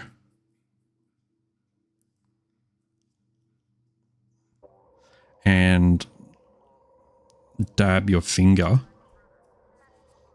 So, and then drag it off, and you dry brush with your finger. And that blends it as well.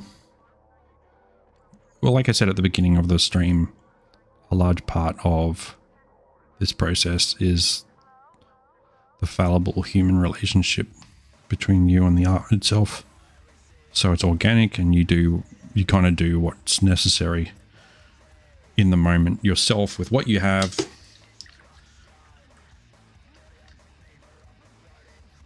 I think what I'm having to do to sort of create just a little bit better coverage of the paint on that gap that's in there. You guys can't see it a whole lot, which is not such a bad thing. I see it far less now that I put that contrast in there. Is putting a layer of contrast on there, letting that stick, and forming a better surface, and then putting another layer on again. But that's mostly done it. That's looking fairly similar to what they've got. If I wanted to, I could probably do another hit of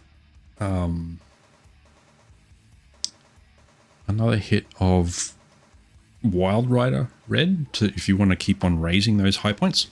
Here's something new that I have brought across, and it is temperamental.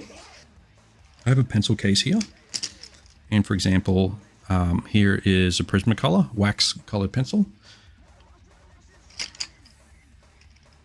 That's just an orange shade there. Let's just work with that one. And then you put it on its side, and then you just lightly scrub it. And that will capture the very high points. And you have to be you have to take your time with it, and then just blend it on. It comes off really easily, very quickly. The color is instant. So it's like dry brushing, but even more instantaneous. And it's very specific where it goes down. It doesn't spread out. It's catching literally the hard edge of that pencil. And no, it is not painting. But once again, organic process between you and the object of your affection.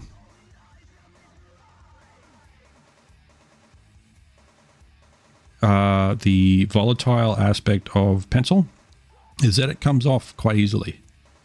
So if you've done colored pencil drawing before, like I have done many times, the more you put the colored pencil over one area, the more waxier, because it's made out of wax, the waxier it gets, the more polished it gets, the more embedded it gets into the base of whatever it is, whether it's paper or whatever it is that you're drawing on. And you kind of can't do that in this instance with the Warhammer models. You can't just sit there grinding away so much. You can a little bit, but it gets a little crummy, like all the crumbs start to move around, and it creates too much texture. Like it's too much. And it's quite textural as well. So if your the rest of your cloak is not that textural, it's quite smooth, then putting the pencil down on it will look contrasting. It'll go for a smooth cloak, and then it'll have this sort of crummy edge lining. So what you want to do is get it to bed in by polishing that wax into it like a surfboard. But you have to bear in mind too, it can create this crummy edging. And there's two ways. You can just rub it with your finger to sort of deal with that, or use a nylon, like a toothbrush. So this is stage one. of using a pencil. You can see the sharpness of those highlights there. It's quite nice. So what I'm saying is that if you put the pencil on lightly, it will come off quite easily. It'll just brush off because it's not like paint. It doesn't sort of smooth over, and it doesn't paint onto the surface. It just rubs on, but that doesn't mean that it's adhesive. So yes, you scrub it more and that will do it, but the more you do that, the more it increases the crumminess. At the same time, the more it increases the application. So it's this odd, it's like a polarizing effect of, yes, you need to scrub it more to get more on, but it will also increase the crumminess and the texture. So you might not like it. It's kind of a polarizing effect. I've got some good results by just working with the process. I find that if you can get that, if you can polish the wax into it a bit, at least on the high points, like so, it's great. It's very fine edging. It's like Games Workshop level edging. It's the same as what you get with dry brush. And then you come around with, sorry, I'm gone off camera there. I'm just trying to avoid that actually. So you can see a little bit of the crumbs that are around it. You can get your toothbrush and then you can brush them off. And of course, the heavier you go with that, the more it will take off the pencil altogether. And you don't want that. You just want to take off just the crumbs. Sorry, I'm trying not to squeeze this thing, so I don't want my fingers to take off too much. Sometimes that pencil will just come off completely the more you handle it. And this is the difference with when you're painting disassembled as opposed to painting completely assembled. You have to handle the parts like this. It's just that I prefer doing this than completely assembling a miniature and having areas that I just cannot get to. But now I have these creases highlighted on the cloak like Games Workshop does. You can go to the trouble to find another shade of, let's say Goldenrod is really good. Is that Goldenrod? Yellow ochre. That's Goldenrod. So obviously it's a bit lighter again than that orange. You do want to sharpen them if you can, as long as the surface on the side of the pencil is flat. And then instead of doing the whole edge, you're just going to do this area here. The highest point. Just there, just to make it bounce. Just the highest point.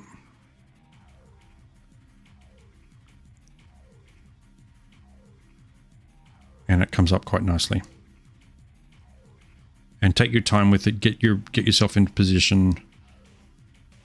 You can shade in an area. If it's sort of rounded off, and then come back and blend it. It's quite effective. I can see it's just a little unblended either side of that bump there. So I'll come over the side of the bump, blend it back off with the toothbrush. Looking really good. So that looks very much like G-dub.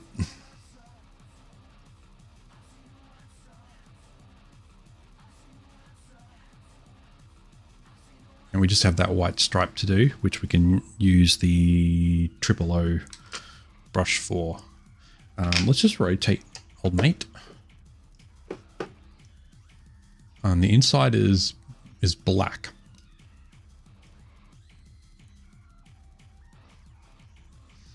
Of that cape, which is a nice change from doing, if you have a look at the Black Templars, they have this off-white on the inside that's very hard to get. I had to use, I don't know, several different shades, pencils and washes over and over again to get that way. And this is the triple O brush there. I didn't bother doing the Templar. There's a half Templar icon that gets it's a pattern that goes every so often around the rim of that red line. I tried doing it and I couldn't.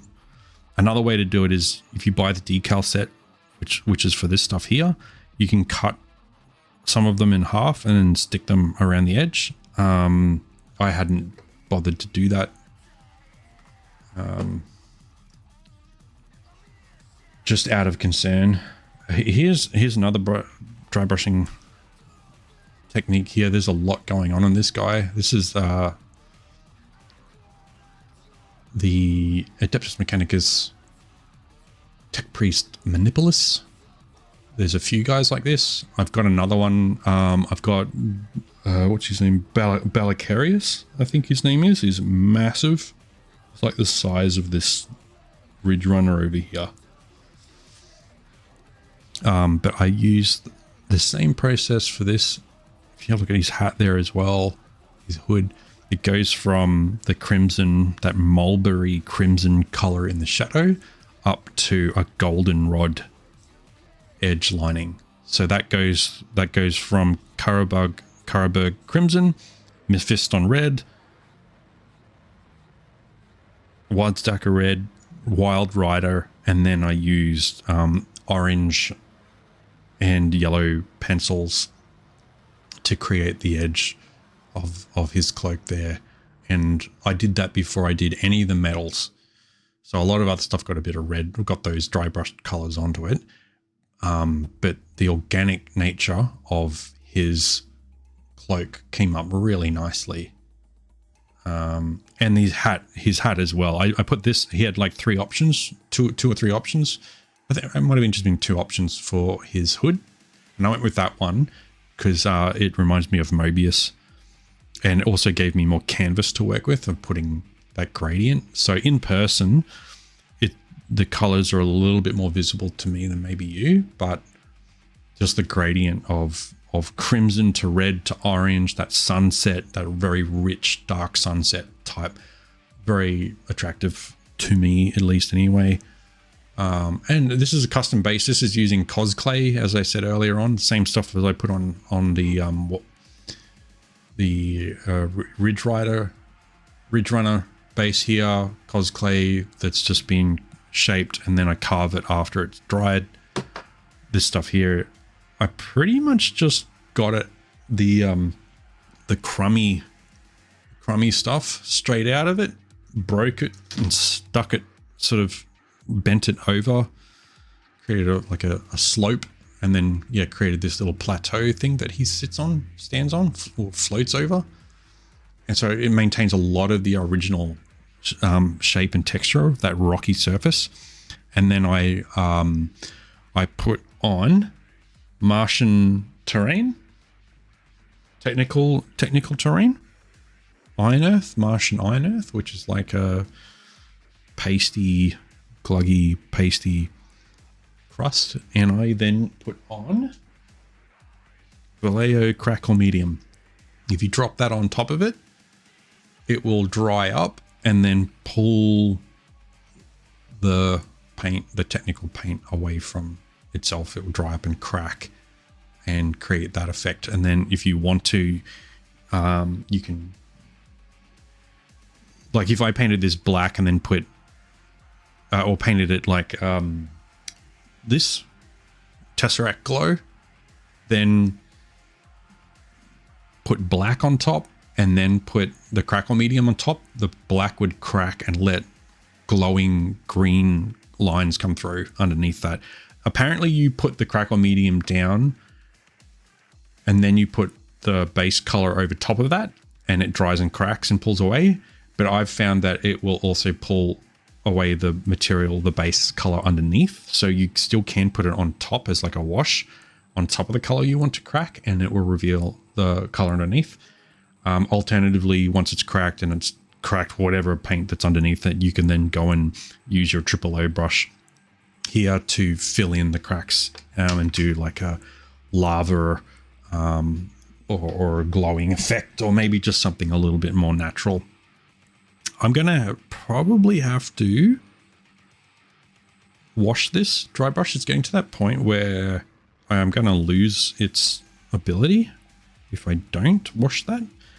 I'm just having a look at what I've got. So I want to dry brush this guy. Let's get rid of those pencils. We're done with those for now.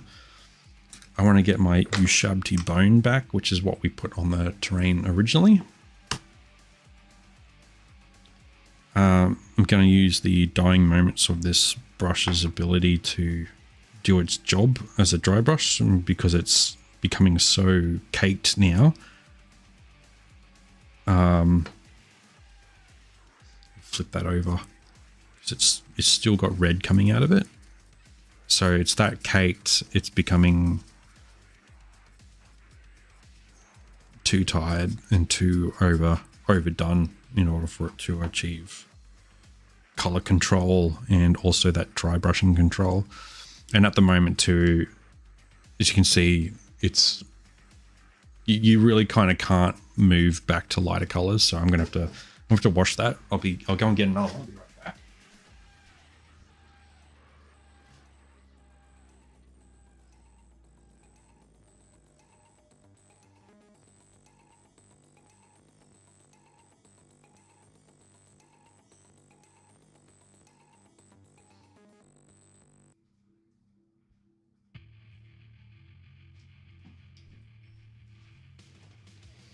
All I have is this spray can cap with whatever it's called, the amazing paint brush cleaner or whatever it's called.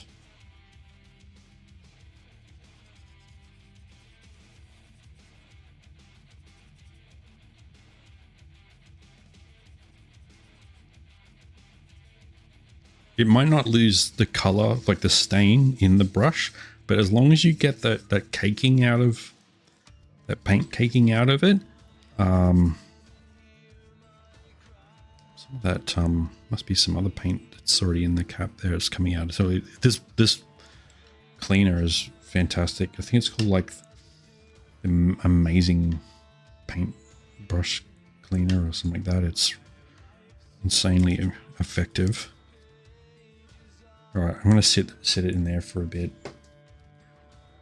These are the other two sizes I have that came in the set of 3, the dry brush set. So I do have this one here that I can use now. It's a bit too big for what I want, but it's the one I have.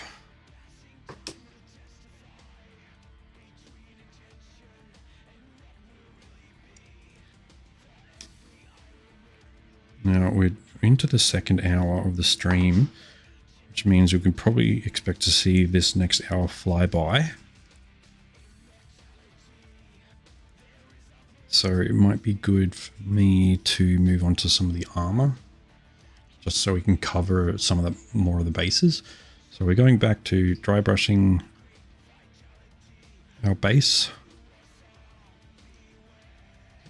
If you can see the gradual development.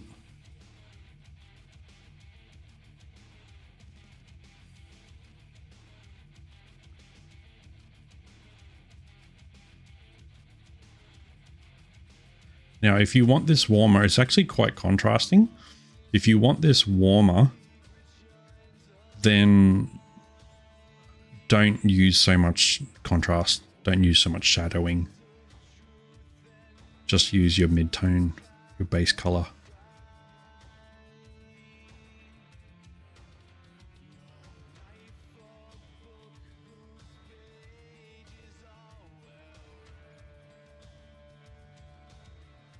And I'm just going to creep up onto that concrete just a little bit, just so that the dusting, the environmental dusting of this creeps in.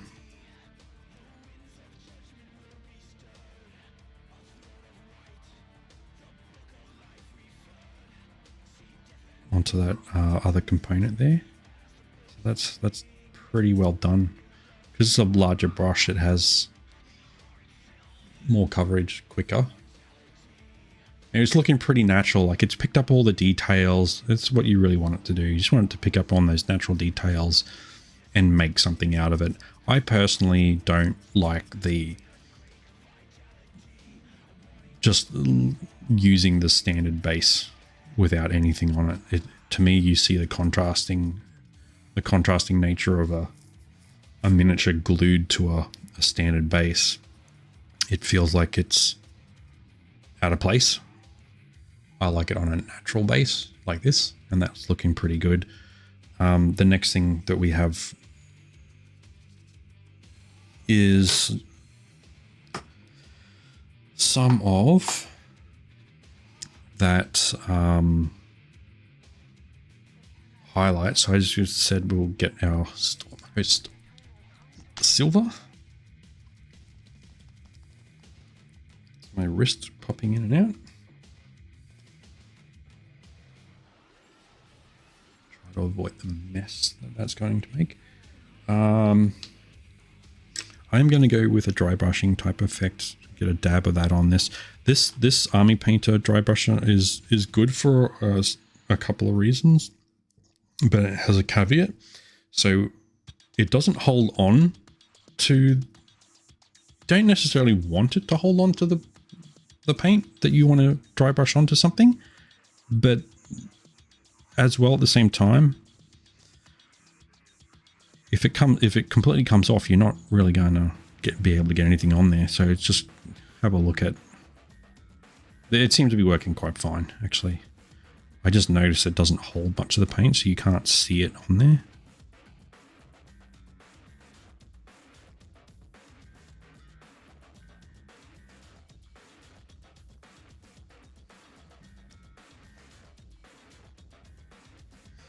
It looks a bit shinier, a bit brighter in person. One day I'll be able to afford a high definition camera. I'm going to go a little bit brighter again on the very end. A high density camera.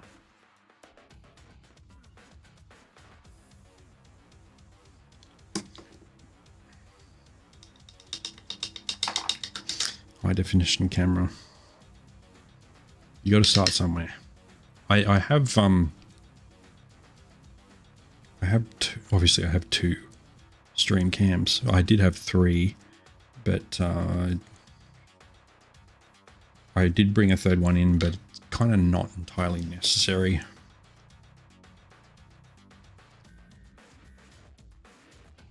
There's a lot of texture on this, no doubt about it. And that's just, I just took the base, I put glue on it.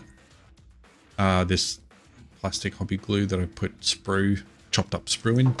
And then this.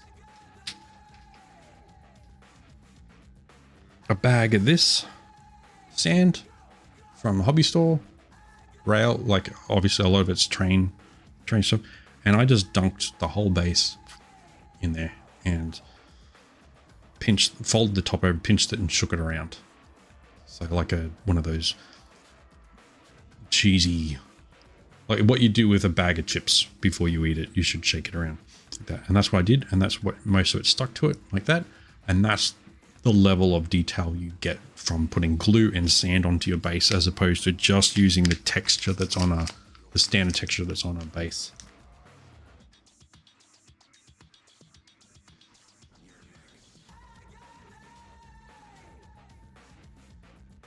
All right, so I said earlier on we'll use a bit of the 000 brush and some Basilicanum Grey to increase the contrast in some areas. Let's just put that up there. So we just get that just straight on, not diluted. Make sure the brush is completely saturated and that the paint that's on there is relatively controlled. And then you just go to that area and you kind of syringe it in. And when it dries, it will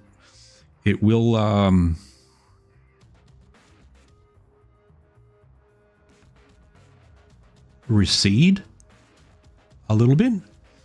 It will draw back, so it won't pool up so much. And use your finger.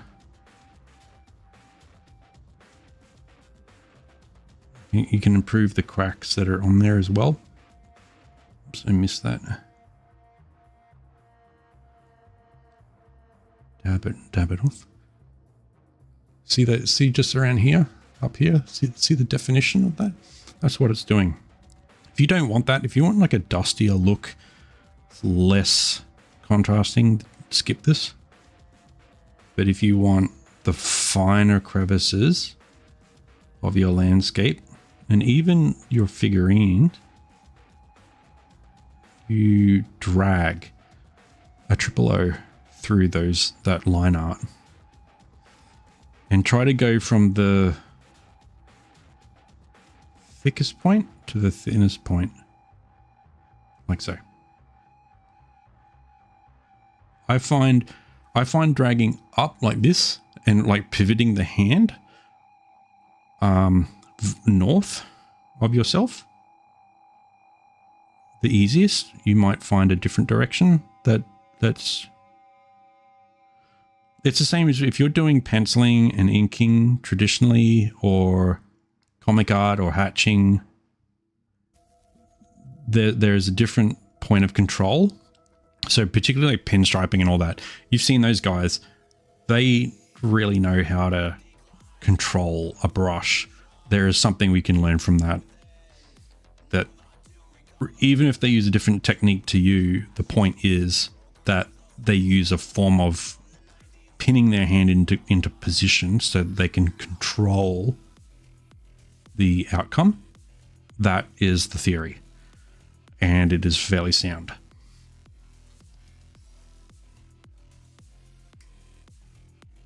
I try to avoid drawing across this way, just in general, because of sometimes just when you're collapsing your fingers or your hand or your arm in that sense, it has an issue of creating like a heartbeat or a jagged sort of effect on whatever it is that you're trying to draft, whether it's painting or drawing. So it's better to come towards yourself or away from yourself, or pivot on the ball of your hand. I don't actually know what that's called, but like when you're doing hatching, you use that to control the direction of your hand. Got a bit on the base there. Might want to clean that up afterwards.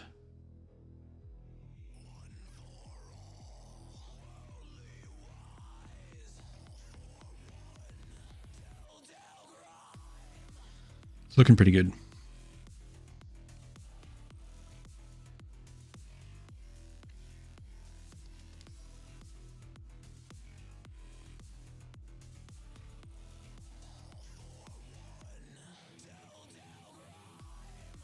Got a little bit up here.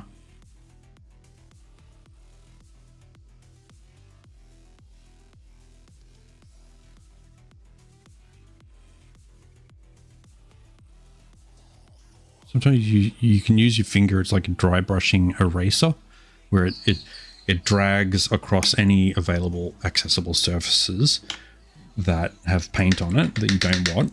It will erase it from those flat surfaces and high points, and then leave the paint that's stuck in the crevice itself. So it's just sort of helping you keep that little system going.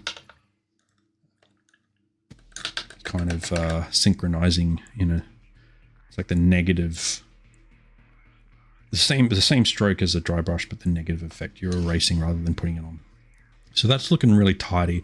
I really enjoyed doing this. This is pretty much the same. This Marshal probably got a bit more of the Legion and drab brown in there, and a bit of, I don't know what that is. It's a bit of like a rusty sort of color in there.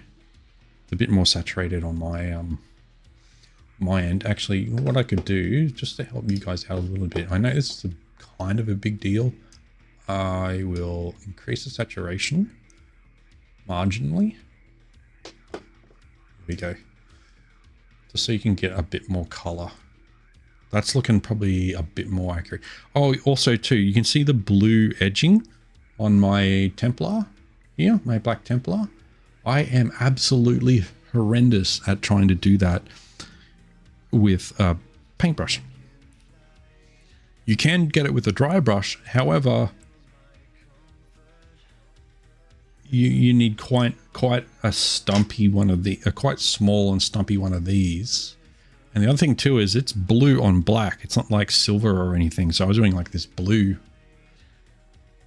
So when I did the dry brushing, I just put a blue powdered effect, like highlights on their rims like that, yes, but then a blue powdered effect on the black. And then when, of course, you paint it off, you then lose. Sometimes you lose. It's like painting the edges on anyway. So you end up painting too close to the edge and it ends up being too sharp. This is blue pencil. So I used blue pencil.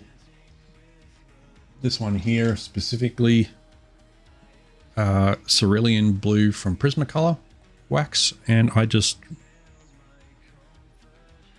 glide it on the edge like that, and it creates those highlights on the edge. And I went around all his armor, and I did that before I put the cloak on, and then I found myself doing it a few times. I think what might be a good idea is spraying your whole miniature with a matte clear fixative, or just a matte clear lacquer, in order to seal it and make sure that handling your miniatures doesn't erase that pencil, because it's prone to doing that. Anyway, I'm quite happy with this base. I don't paint the last thing I do on every miniature is paint the base trim on the outside, because that allows me to stick it in one of these guys here, so I can handle it once it's been assembled a bit more, and it allows me to handle it as well without ruining it. So I'm going to leave that there. Actually, it's quite easy for you guys to see. Looking good. The black on the inside of this needs to be done. So let's finish the cloak, at least. I don't want to scratch off that. Put on something soft. It is very black. I am thinking of doing Corvus black, and then Black Templar contrast, and then a concocted very dark gray highlight to get the highlights on that, the high points. So I'm going to put some Corvus black down. Go. And I'm going to use my ruined Citadel base brush. It's been quite happy to take a beating.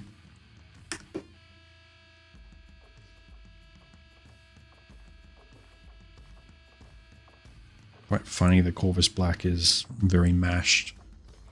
I will just bring the palette over here, guys, just so you can see the edge of that there.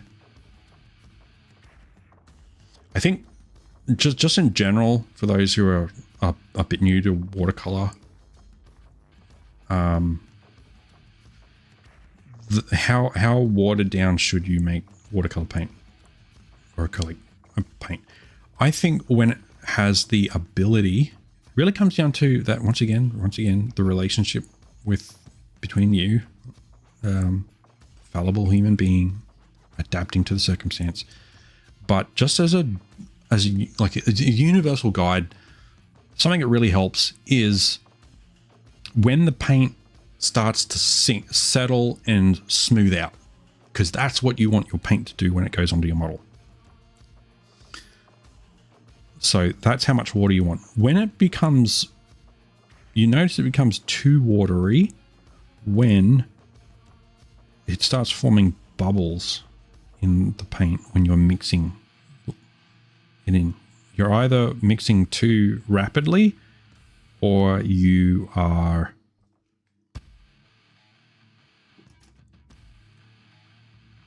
mixing too rapidly, or you've put too much water into it generally, and the oxygen that's in the water is now getting separated. Bubbles, another one too, is that when you put it on, it just falls.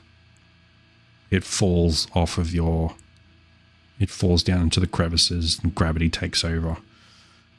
So that's when there's too much water in your thing, in your paint.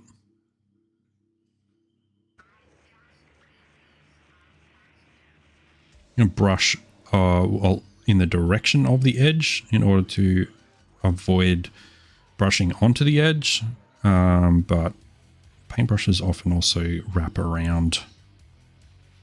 They're kind of naughty. They're very thorough. Some of these areas are going to be glued onto, so up here I think this is all glue space that needs to be glued onto the Space Marine. So it's not ideal that I'm putting paint on it, but it's very easy to get it off.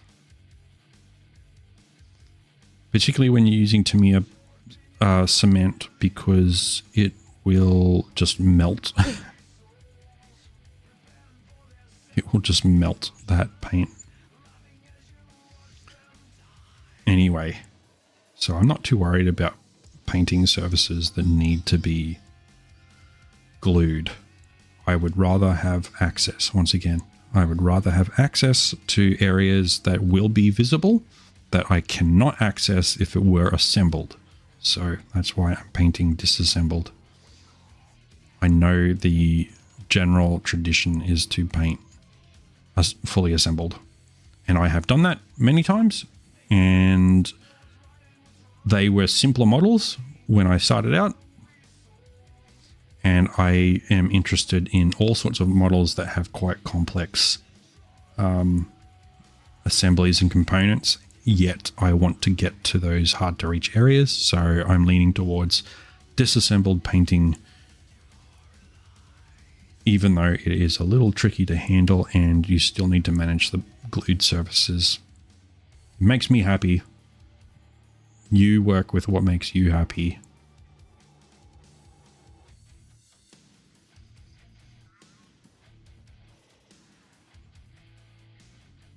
I also realized this is not an ideal streaming time for my Western friends. This is just getting back on the horse. The Astra horse. I will be streaming at other times as well. So if you catch this later, you're watching this as a video as opposed to live, there will be other times that I will be on that might be when you're awake. So keep an eye out. You can, I don't know if I got the link on a profile, but I do my previews on Instagram and Discord. So I'll let people know when I'm going live there. Normally there is like a countdown. I had a countdown or something on former streams that I had done with pencil art, and somehow I did not figure that out this time. I just went straight live with a title screen and background music.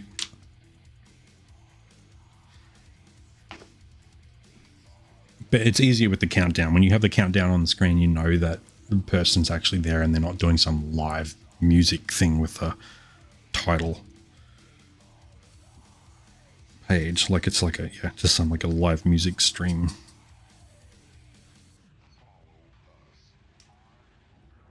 Just going back to my little dry brush here to see if I can.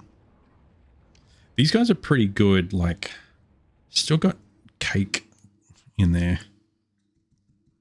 Very defiant. I probably need like a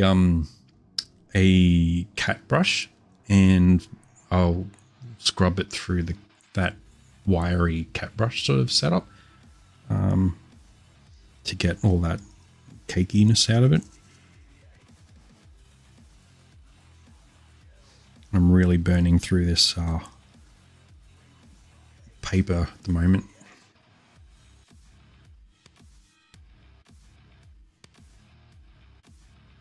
Yeah, this is quite wet at the moment. Obviously, I'm just taking it out of the water, but you cannot dry brush with a damp, not even a damp brush. It has to be desert dry, bone dry.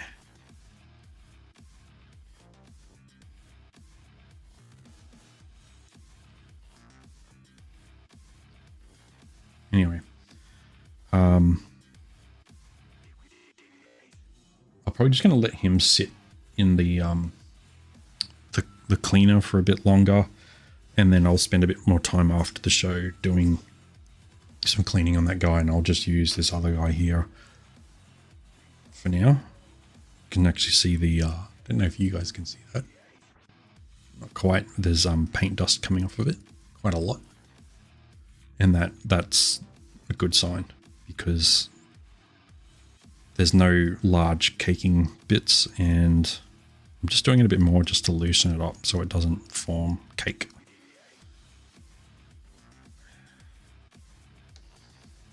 That's the one thing that makes me kind of nervous about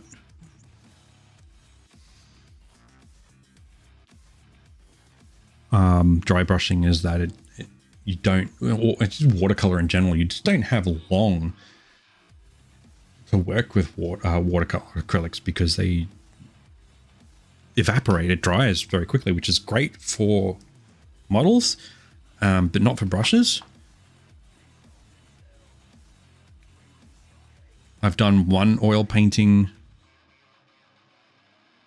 a while ago now, over a year ago now. One oil painting so far. It worked out fairly well. It was for Baldur's Gate 3, and the paint has dried pretty well now after all this time. But there's just this time of being able to blend the colors together and clean the brushes without it ruining every single brush that touches the paint. Like, you've got time. Okay, that guy's drying. Let's go across to a different part altogether now. Now, I would like to work with the yellow that's on this Praetor. So I'm going to have to take note of... I'm just going to rotate this guy. I have to take note of the paint that I put on. Man, there's some really cool features on him. This is why I just bought him straight up. It's just great features. So just dirty about how good Games Workshop are with edge lighting.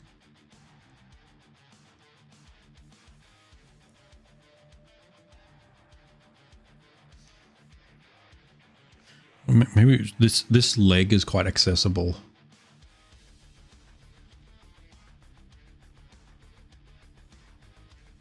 That leg is quite accessible just as a starting point. Although it's just the panel on the inside of it. On that front and the back as well, I think. Yeah, and it's separated by a steel metal, sorry guys, it's flicking back on me. Metal divider.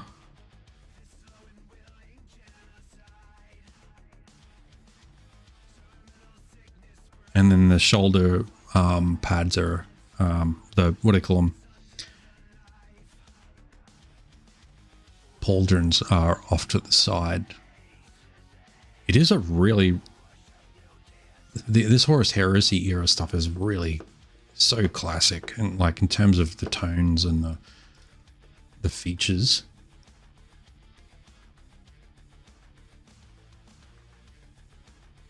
Oh man, I really love, it's got this Chesterfield leather interior on his armor there, which I was just like, oh man, that's so cool. I actually made the mistake, I don't know if you can see how well you can see it, but this inside here on the collar, that inner collar there, because I didn't have the instructions were quite simple, but I didn't really need them until I did. That collar there was left out, and it is bigger than the hole that it's sitting in there. So it needs to be put into the chest piece before you glue the front to the back.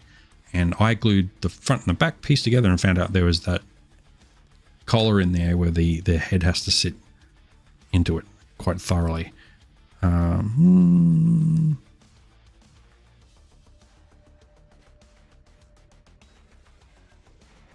just realized how close his head is to the I might have to take off that ponytail of his. But anyway, that collar is a larger piece than the hole that it's sitting in, and so it's just impossible to get it in. So what I did is I cut it. I cut the collar just off center, offside one of those bolts. They've got little bolts that go around it. So I just cut it straight through. I put glue on it, inserted it in one side, and then I wedged the other side, and I fitted it in, and it wedged in. And then once it's glued in and positioned like that at the top, you can't tell the difference. That underneath, inside, it's not quite, because when the head goes on, you won't see it. Literally the only thing you see is the rim of it. But the main thing that really needed to be in place was that collar so that the head would sit there. I'm actually a little bothered now that I might have to break it off or something, or bend it. That ponytail thing is really, yeah, it's like that.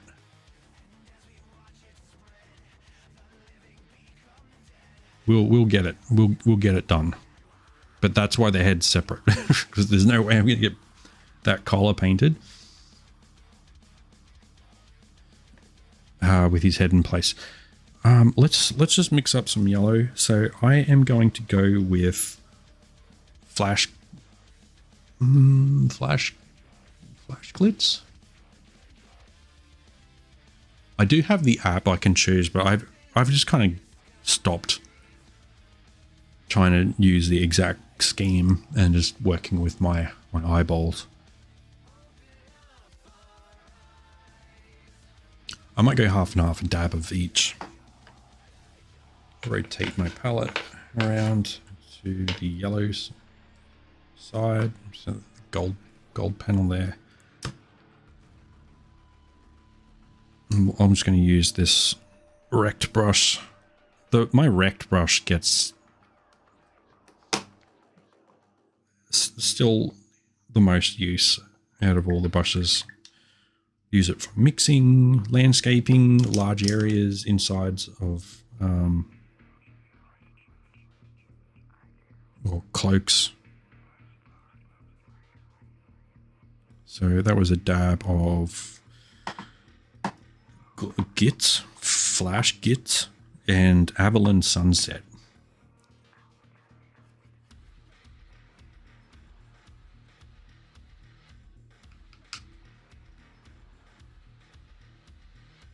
I'm going to put in too many bubbles in there because I went too hard. I'm going to put in a bit more Gits. It's always interesting to find out if you're mixing colors together, which one like rules the roost on the actual result. So you'll like put an endless amount of one color in trying to get it backed and balanced. The bubbles that are in this mix here right now aren't really an issue. And the other thing too is that we've got layer. Oh, that's why. So the Flash Gits yellow is the lighter one, is a layer color, which means it's like somewhat pre-diluted. It's supposed to be, I think, the base you watered down, but the layer stuff is ready to go. So that's actually doesn't need to be.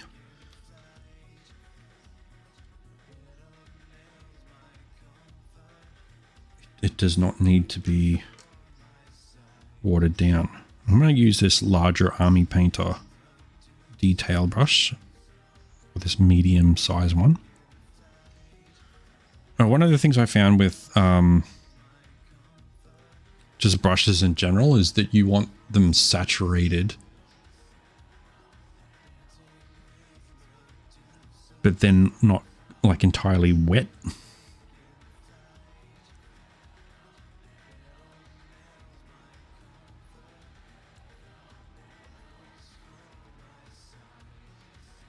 There's some like, I don't know what it's called. It's like overspray or something, or maybe paint flicker or something from something else I've done.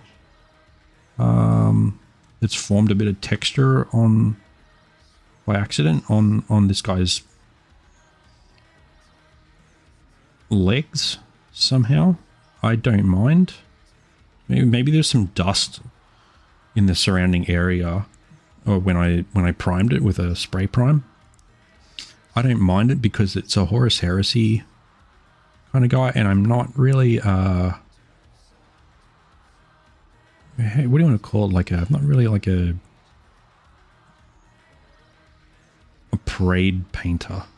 I'm more of a I prefer a little bit more diorama. So just a little bit more organic.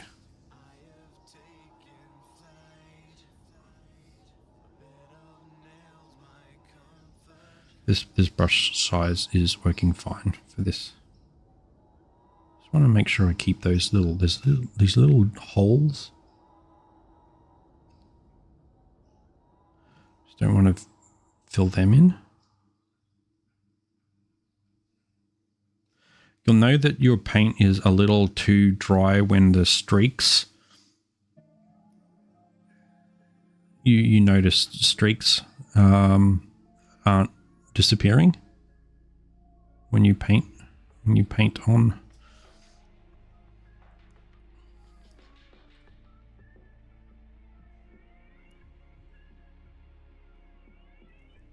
And I'm trying to avoid painting like this, painting sideways like that. Paint with the direction of the brush, like this way or that way, whatever way the brush is painting, paint that direction. And try to line up the object so that it allows you to do that. Because when you paint across, when you paint sideways, it has it exponentially spreads the paint in a direction that you're not really trying to you can't control. You're actually putting yourself in a difficult place when you paint across the object like that instead of in the direction of the brush. You're making it hard for yourself. I'm okay with a little bit of spillage because I'm going to dab half a brush of water into there just because I can see the paint in the pot thickening and drying. I don't mind a little bit of spillage.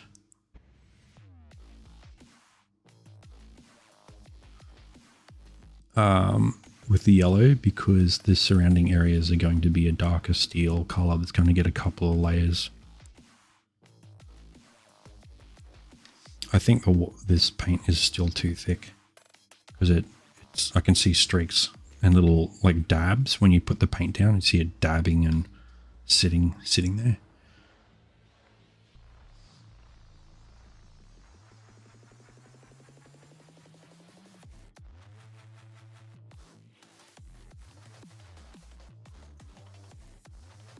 I am going sideways there because it's just an open area, but yeah, when I come to doing along the edges,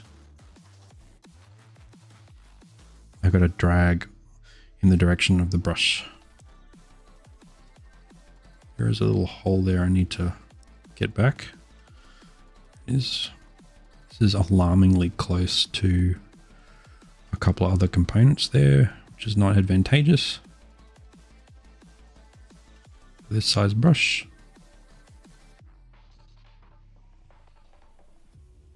Oh, there's the spillage. The spillage begins. You learn very early on you have to be forgiving of yourself, because if you're not, you will not survive. Warhammer. You have to go, oh, I got paint on it. No worries, I will fix it. And you have to be used to going backwards and forwards.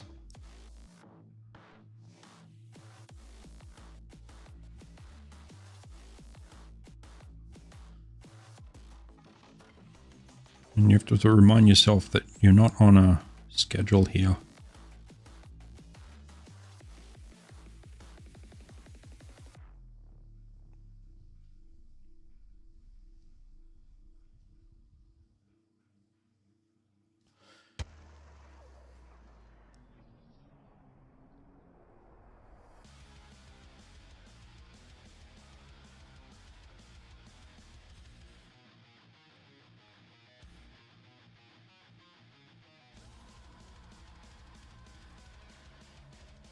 It is a bit difficult to see them. I mean, we're kind of getting an example of what I was talking about earlier, about how there's just areas that you can see that you can't reach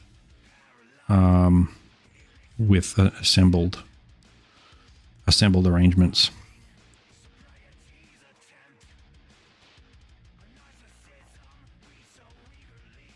So what I might do is lean into just sort of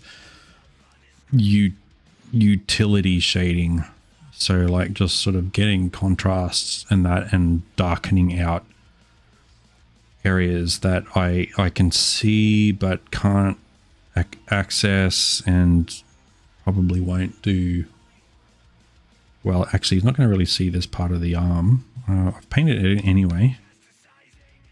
Sometimes you get to paint a bit more than it's necessary.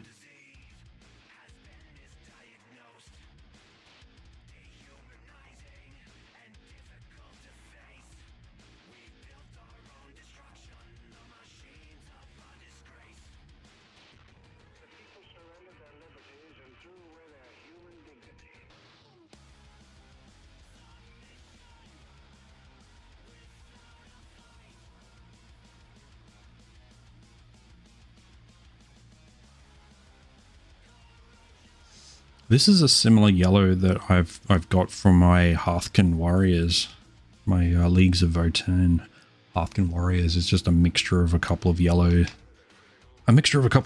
and having to mix it up every single time and check it with the previous work.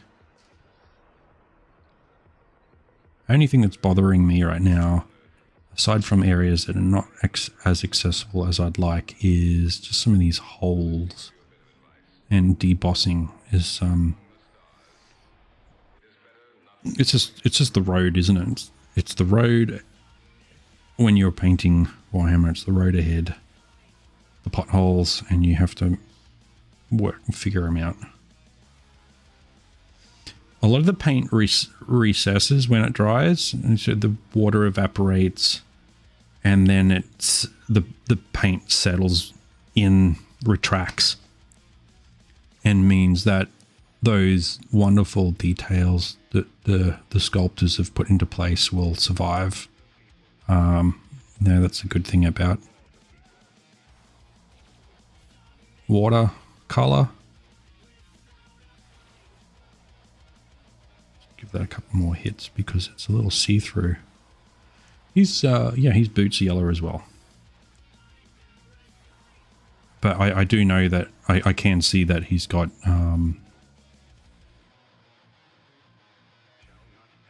that grommet, rubber grommet, or whatever it is, that hinging point.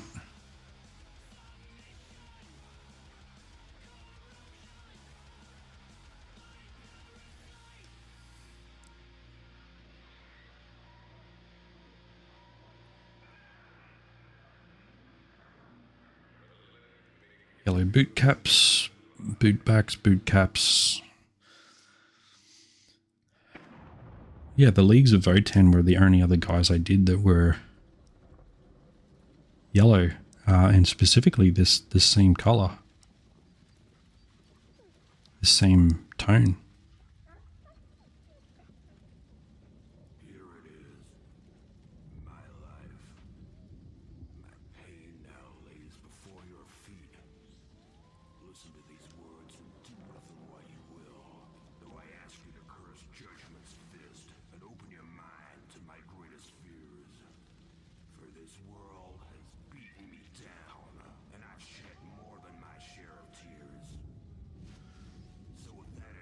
Okay, that's the boots done. The paint is drying.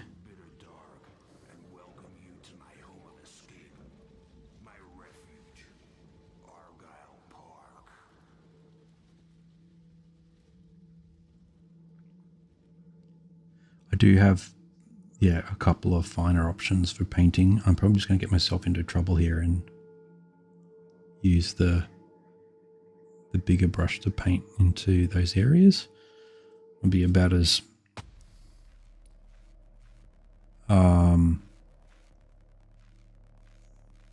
accurate as painting eyes, the whites of eyes, which is not accurate at all. Those who know, they know. You've got what you end up with is diminishing work, right? So you get a bunch on now, you try to cover your, literally you're covering your bases, and you've got less work to do, unless the more work you do, the less work you have left. Even if it does mean fixing up all sorts of bits and pieces.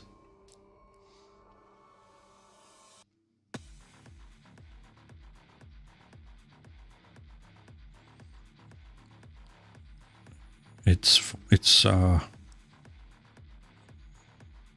you just don't want to be crippled by trying to get it perfect the first time.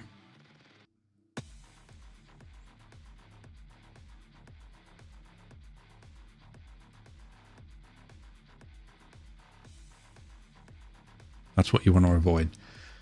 It's trying to get it so perfect and painted exactly correctly, perfectly the first time that you disable yourself from trying. Or you create so much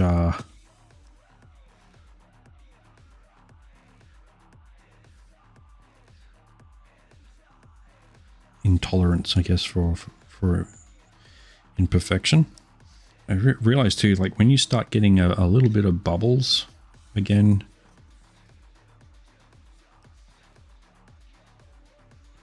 that can also be from dabbing too much, and even not like I said, you put too much water in the paint, you can cause bubbles, but also you'll kind of notice the same thing happen when I don't know, your paint dries out and something. I don't know, it's like either end of the spectrum. You start to see this adverse, non-smooth results, and that just kind of requires you to go back and reset the paint, mix it up again. I'm not going to paint his whole armor on the back here, just because I know it's covered by the cloak. I'm just going to paint that top there, which might just peer through the cloak. There might be a bit of a gap. I actually don't think we're going to see much of that at all, so I'll probably leave it there. Try and get his hands. I think they're all yellow as well.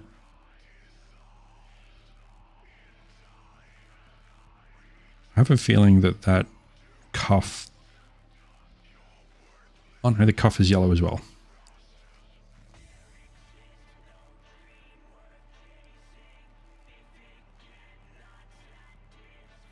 It's still getting away with using this medium-sized brush.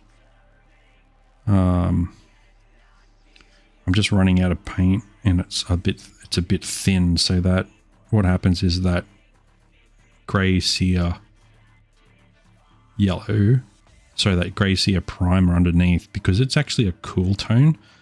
When you put it on the yellow, it creates this really weird, dullish type undertone to it, which is actually, it's a look. It's not the one I'm looking. It's not the one I want right now. So I have to make sure that there's enough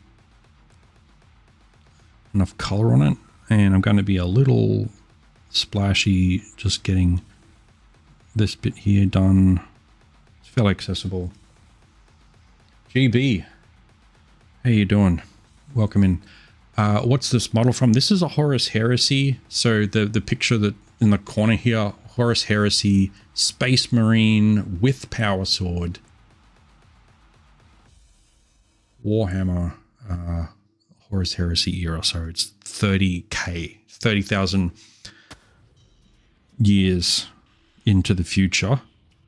This guy was on the scene in the war, the Imperium of Man, moving into the galaxy.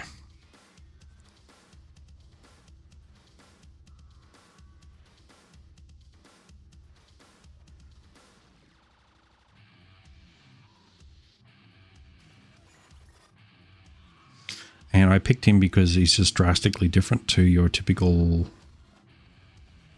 Space Marines. So here's a Space Marine, but this 10,000 years earlier than the blue Space Marines that we're quite familiar with.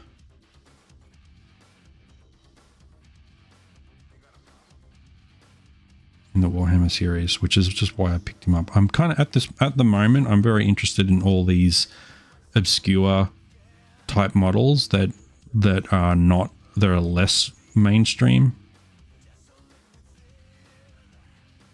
And people who are into Warhammer get that.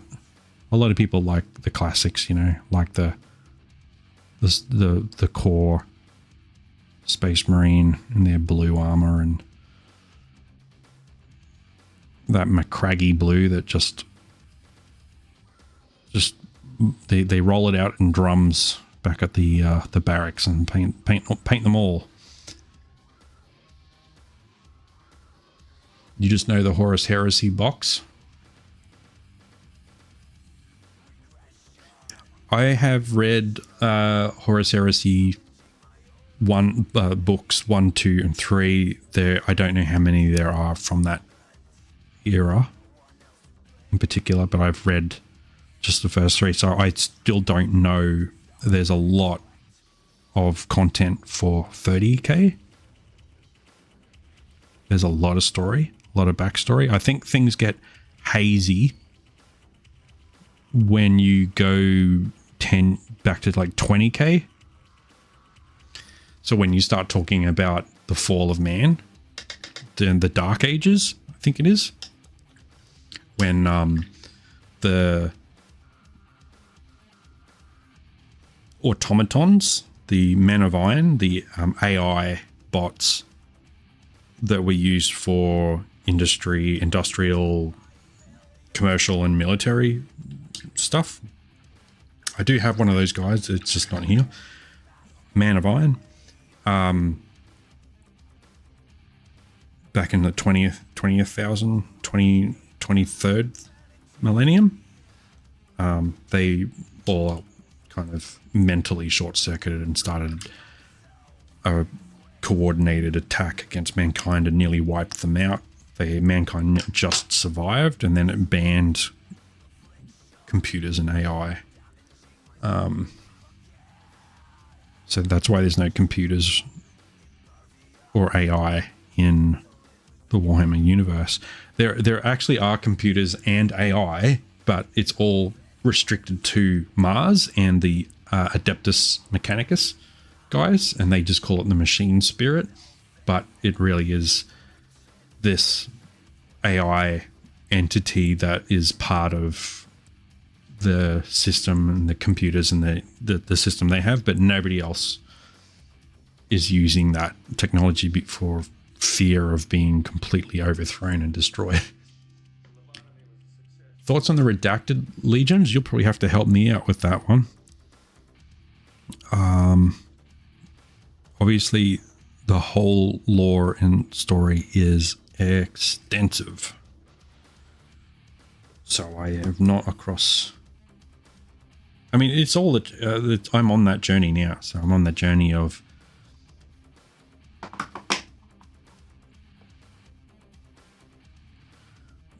learning about it.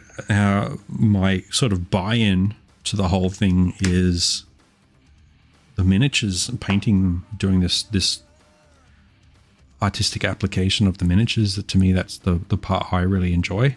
The stories on audiobook are really wild. So I've listened to the first 3 so far and heard a lot of stories from my friends about. Some of them, they just have a mind for remembering lore. It's in... I've gone through the first 3 books and I get an idea of it, but I don't remember. I don't remember the moments. All the moments. There's just certain things that stick out to me. So it's really interesting how people who are into certain minds that are into things just have the ability to retain so much information. Like I do, but it just must not be related to the way I retain information. Is not particularly fictional lore. I'm not very good at fictional lore. Retaining that information for some reason. But at least it's like, for me, I have that longevity of being able to go back to a book and almost read it for the first time. Same for you? Yeah. So when I go back to the book, it's kind of like a blessing in disguise, because it's like a 1 point, it's like a, not a 2.0, but like a 1.5, like where I get to go back over something again, and the stuff I do retain gets strengthened, and the lore gets built around those pillars of knowledge, information that I do recall.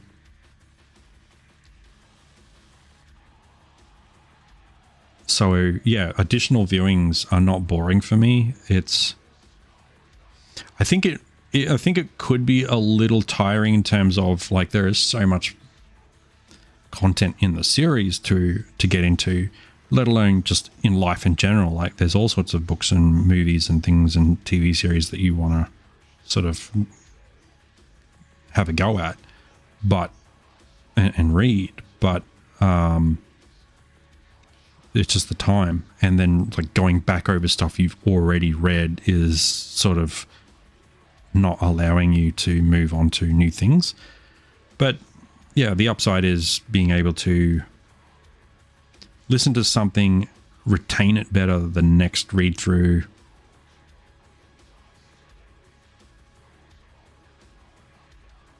Whereas, like my friends, they'll read it once and it just all goes in.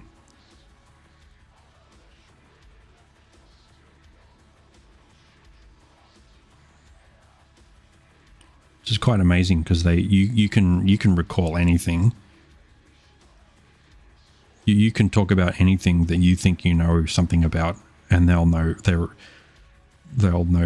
all this stuff that it's connected to, which is kind of great, because you got people who are able to remember it for you in a way. I'm just building on the previous layers of yellow, just strengthening that yellow, because it appears to me that this primer is a little gray. Sorry, it's sorry.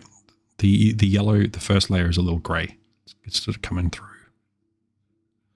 So I'm just making sure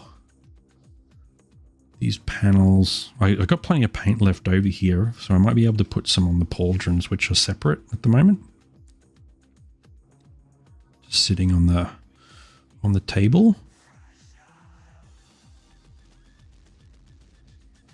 Good thing about fixing overpainting or splashes or mistakes is that they're usually just a small area, just a small little mistake. It's not too bad. And you just come in with a fine, you get the mix right for the paint you want to put in to fix it up. You come in with a fine little brush and you just go stroke it like the like that guy in Toy Story who in Toy Story 2 I think it is, who fixes up Woody for a collector. And he just does this really fine job at painting and fixing everything up. So that's the thing you have to look forward to when you've done your base layers and you've screwed up a couple of areas. You've covered the base layer, it's all good, that's all done. But you've got these little fixes. You just got to remind yourself it's just a little fix. It does get a bit annoying when you've done such great work and then you screw something up. It does get a bit tiring, but like I said, diminishing fixtures. As time goes on, you've got less to fix up. Try and get this hand with this brush. I mean, the less mistakes you make, the less trouble you cause yourself later on. So like the more effort you put in, the better the experience. And in order to do that, you just got to slow yourself down and enjoy the process. There are certain parts of this process that I enjoy more. I like having the base coat on and done, and then just going through and adding highlights and contrasts and finer detail. That's really nice to have the bulk of the work done and you just come in and do it up. But sometimes like you find just how interconnected each level, each stage of the process is. If you kind of want to skip ahead to other parts of the job, you'll actually find that your discomfort will start to blur the lines of, and then like you'll probably start to have a bit of trouble with exactly what process you do enjoy at all, because you're just so keen to get it finished and done so you don't have to worry about mistakes all the time, that you've already kind of blown past that the point of enjoying the process, the whole process. So you kind of like have to enjoy the whole of it to enjoy any of it, or else you'll find yourself blowing past and forgetting, overlooking that a lot of these stages and interconnected parts just really do require the same sort of appreciation and temperament.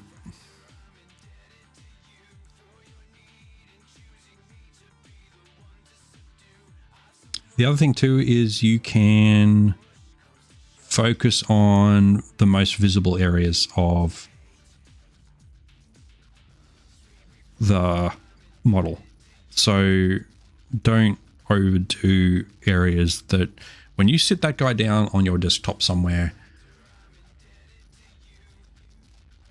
the side, the angle, the part, the view, the perspective from where you're sitting on a day-to-day basis and how you're seeing that is the most important side of it. I find that I get a kick out of knowing I did a really good job. So I part of what makes me feel good is the integrity of my work. Knowing that there are hidden parts of my work that I know have been done well.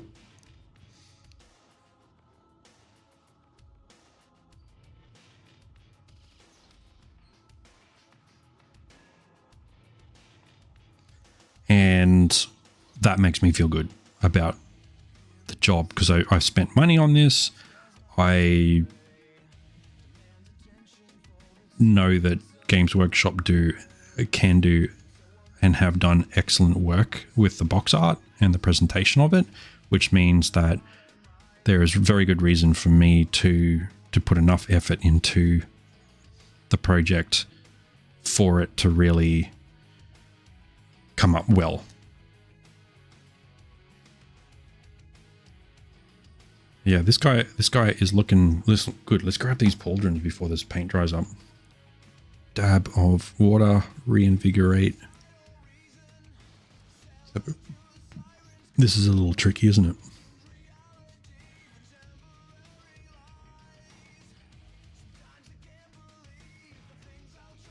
Might just paint over top of these a little bit. That's all it was. Just that area there.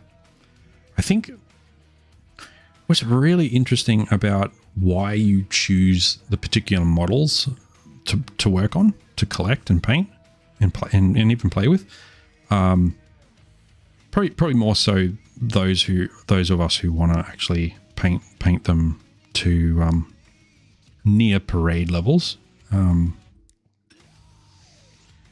is there's an attraction for some reason, something that you can really appreciate about the details, the colors, and the backstory. There's all these different reasons why you might, as someone that is applying themselves to the finer details on such a grade. I'll just put this up here for you guys. There we go. On this little pedestal we prepared earlier. So there's like this sort of magic show. There's this illusion of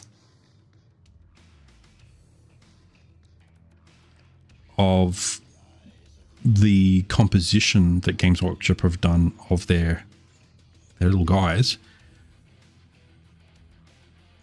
that can be so well prepared you don't notice certain parts, like the process. So it's that illusion of how well they've done the job that you don't see the process of the job, and that's really artistry. Like that's one of the things I like about the art that I like, and that is that when people have put so much effort into something that there's just nowhere for the eyeball to rest. Like it's like a theme park. As a kid, you go in and there's just stuff everywhere, and it's all happening and it's all stimulating, particularly if you're like me and you have a very I have a lateral and linear brain, meaning as in I go wide and I go deep on my plethora of interests. And I am ASD1 spectrum, autism spectrum level 1, so high functioning autistic. So I've got my camera settings naturally by default cranked up a bit, so I'm taking in a lot. I'm stimulated. Actually, it's not so much stimulation. It's just the fact that my settings are set to natural overexposure to everything, but not to a heavily disabling point. I've got a lot of tenacity. Life has taught me to be quite robust and tenacious and versatile, just to have a full-time job and have a family and a mortgage and do a streaming show and do everything else that I'm doing. Pursue a lot of art. So when I look at art and when I look at life, I am absorbing a lot of information all the time. And if a piece of artwork, whether it's a model or oil painting, traditional art, digital art, if the composition is so well visualized and then so well executed, and there is so much for me to look at, where it takes a while for me to really sort of dig into the granular bits and pieces of a composition to really appreciate it and enjoy that. it's like composition is speaking so much to you, and then when you dig into finer, smaller, zoomed in areas, you're seeing other compositions of things, which is different applications, techniques, effects. There's the vision that the artist had for that piece of art. When I see and I notice something that is quite complex, that has been brought together in an orchestral way, in a compositional way, that really speaks to me. It really attracts me. And Warhammer is one of those things where you look at it and everything is so fine, so finely crafted, and there is so much to look at. That density.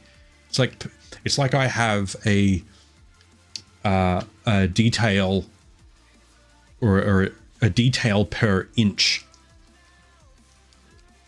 system of, I'm recognizing things that have a certain amount of detail per inch of space. And the ratio of Warhammer is quite high. So I like traditional classical oil painting as well. Not modern stuff, but traditional oil painting as well, and classical stuff. While that yellow is drying, I'm going to do a bit more black on the inside of this cloak. This is Corvus.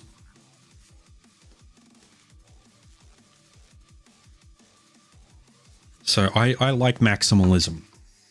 But I like orchestrated, symphonic maximalism that has a vision, a brilliant vision behind it. There are things about, I don't know, there are simple things that I really appreciate, like Bauhaus, the Bauhaus movement, for example, Dear to Rams, that whole way of doing more with less. But I typically don't like minimalism for the sake of just minimalism, for the sake of reducing information, because I feel like the most beautiful things in life are complex. Nature, there's the construction of things in nature. I know that something as simple as a flower from a visual standpoint is quite beautiful, but then its environment, its setting, its lifespan, the way that it develops, that whole Fibonacci sequence of the flowers unfold, like the petals unfolding, all this other stuff is quite complex. And that's what I personally like. Like things like Bauhaus and all that, I think are quite... There are certain things about the built environment that are quite beautiful in simplicity as well. When I say Bauhaus and Dear to Rams and all that, think of Brawn, like back in the mid 20th century when they did like shavers or a radio or a record player or something. And it's basically where Apple got their whole design philosophy from, doing more with less. So you've got this, you have a smartphone that is just this block of tech, and it has a couple of buttons on the side, and it has no buttons for dialing numbers or any of that stuff. It's just a screen. So the composition of it is very simple. That's what the mid-century Scandinavian design simplicity and influence was. It's not something you see a lot in Warhammer, for example, because, sorry, I'm painting off screen, guys. I'm just doing the inside of this cloak here. Because what they're suggesting is that they're in a hugely maximalized story space where the Imperium of mankind just goes on and on and on forever into the galaxy, and it is complex, it is massive, and it's beyond imagination. So they try to encapsulate that level of, it's that narrative of just long, far-reaching, extensive, massive, gigantic, powerful, ever-reaching, ambitious nature of that army, of that empire. And what they're doing is encapsulating that galactic environmental narrative in each model by making them complex.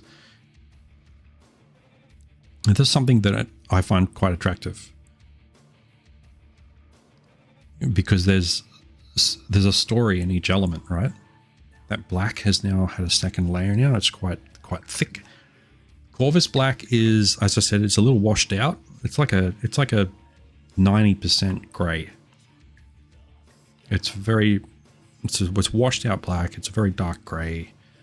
It allows you to do something that's quite dark, but then you can apply an even darker contrast, such as black Templar contrast, or even like a watered down Abaddon black, to create the shadows in those low points. And then we'll come back with some highlighted Corvus black, so a bit of administratum gray mixed in with the Corvus black to do some of the highlights. We'll dry brush that on.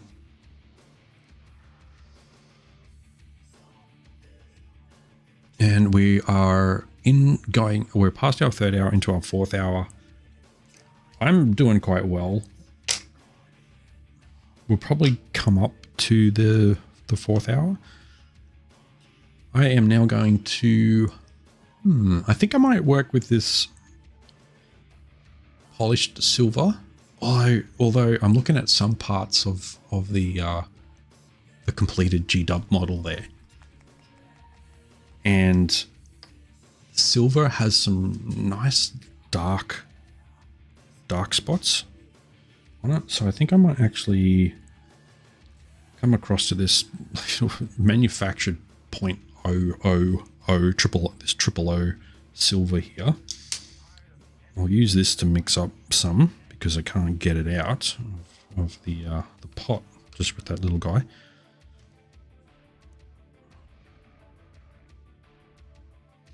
Difference between me painting on stream and just painting by myself is that I will often maximize. It's called in a grouping.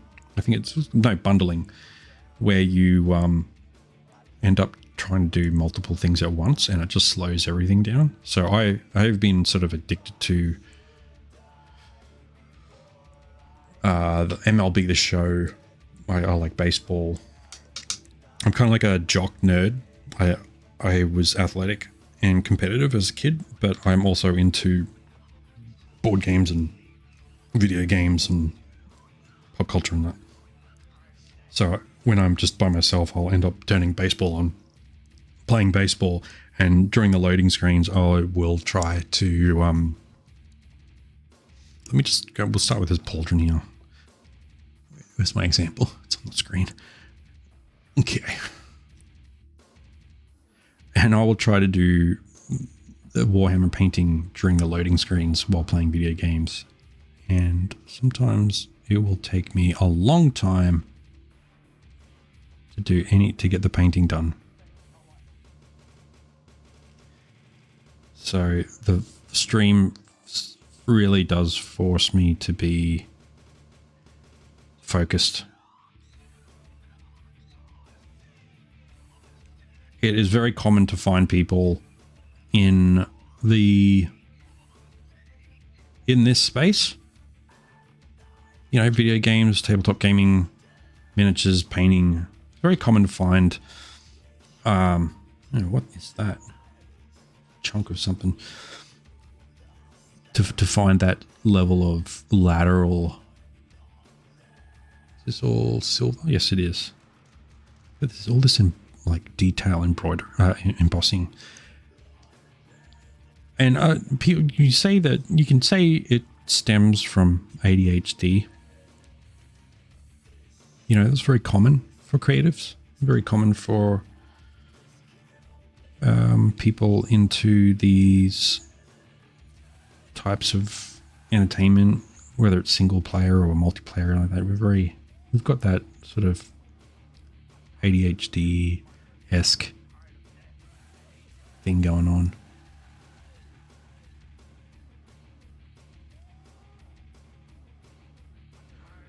But something I'm 40, I'm going on 43. Something that I learned a long time ago about ADHD, but I've never really, it's very easy to understand from not knowing it at all. It's it's very hard to focus. People get antsy. Some people just have to go out and run. Some people can't focus on anything more than, for a minute. If it's someone's talking nonstop, they can't listen to them. They've got to do something physical. They have to do something that is stimulating for them, or else they're just going to float away and stop focusing on that sort of thing. It's like, oh yes, I know that, or my nephew has that, or I have that as well, and I have this type of ADHD. It's not all the same, but we get it. So what I've learned in my 42nd year is that I have the same type of ADHD that many other people have. Inattentive ADHD. However, it's not entirely in control. It's not consistent. So if I want to pay attention to something that does not stimulate me, that is of not much interest to me, I can, if I want to. Because also, ADHD, I don't believe, has any currently supportive medical results saying that there is the same kind of either missing elements of chemical or a certain brain type or a dysfunction or any of that kind of thing to the same degree as Asperger's or autism and so forth. ADHD doesn't have the same measurable results. In fact, it has measurable activity, but not origins or sources. Or at least people that might have Asperger's or autism or other forms of on the spectrum might all have ADHD, but it's not consistent, and it's also that component of it is not measurable. The only thing they've found, from what I've seen and from my own experience, is that people don't have the focus for various things. So for some things are stimulating, some things are not.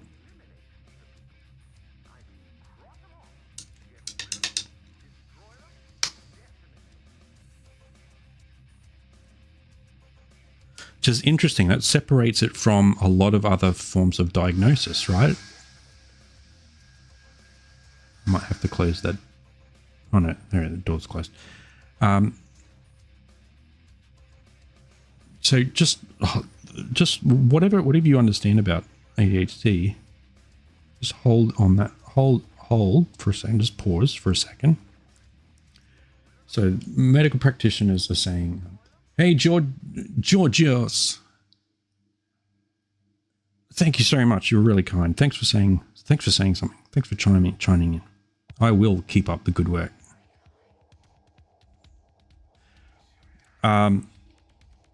I find it fascinating that ADHD is does not have the same measurable sources and origin of effect that other mental dynamics do have evidence for.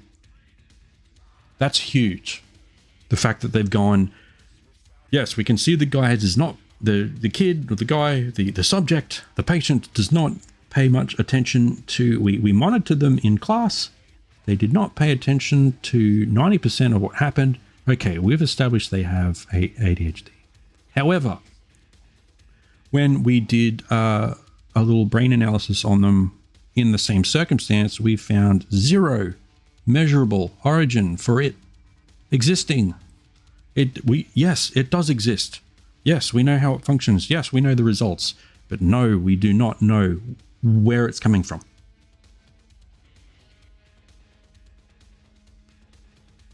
But then when they go to other things like autism or sensorial, you start noticing types of brain, types of brain functionality, or a lack of serotonin production, deficiencies in areas, the cingulate in the brain is not measuring or not allowing information to pass through to the frontal lobe. The frontal lobe is less developed and the limbic system is more active, so the patient or the person is more reactive and more protective of themselves rather than working through the logics and the reasoning component of them. So they're very defensive, like a lot of us on the spectrum, autistic spectrum. We are very defensive, very sensitive, and very defensive of ourselves because often the information doesn't pass through to the frontal lobe. And we engage our frontal lobe activity on our own terms when we're ready to open up that part of the brain, and that is measurable. Yet once again, you get to the ADHD thing. Where is it coming from? Well, it appears that it's coming from nowhere. It is a thing that's happening, but it doesn't have an origin. So one of the things I notice is that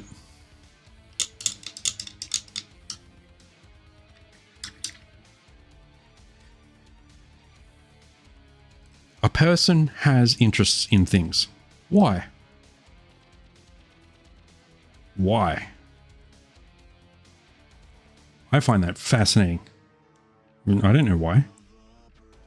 It's the composition of the mind. It's the influences around them. If you grew up in the desert, you might find very different things utterly fascinating. As opposed to somewhere else. Or maybe that's not true at all. You grew up in the desert, you might find sea eagles. Absolutely, you saw a sea eagle. Absolutely fascinating. You love sea eagles.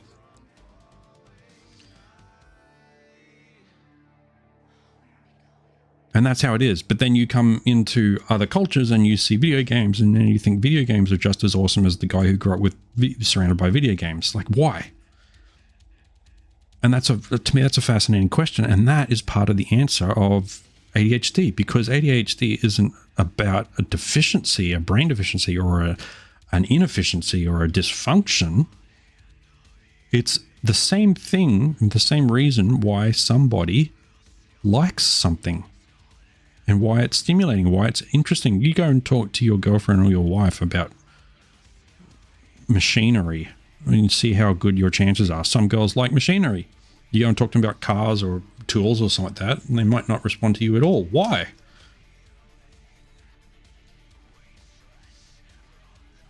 I know some girls who love motorcycles, but they grew up with their dad who was into motorcycles as a single parent. Okay, so, like that love for the parent, the love for motorcycles is an extension of the love for the parent that shared as common ground.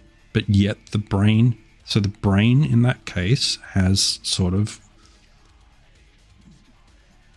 not coerced, but sort of conditioned and associated the things that it likes and accepts, and it can focus on as a result of its sentimental and emotional ties to something.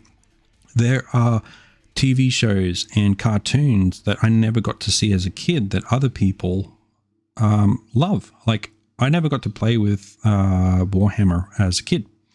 Didn't even know about it. Had no idea what the heck a Warhammer was when I saw a store around somewhere in the 90s. Don't know what that is. I don't know if it's for me. I don't think I'll go in there because it looks kind of scary. I didn't really play Halo.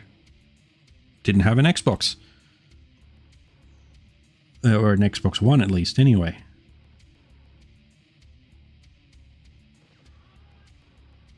So I don't have the nostalgia of that, and it just doesn't seem to connect since then. It doesn't seem to ever land. Doesn't seem to land on me. Still, I've actually had to build a kind of a nostalgia. I'll just put that guy up there for you guys to see.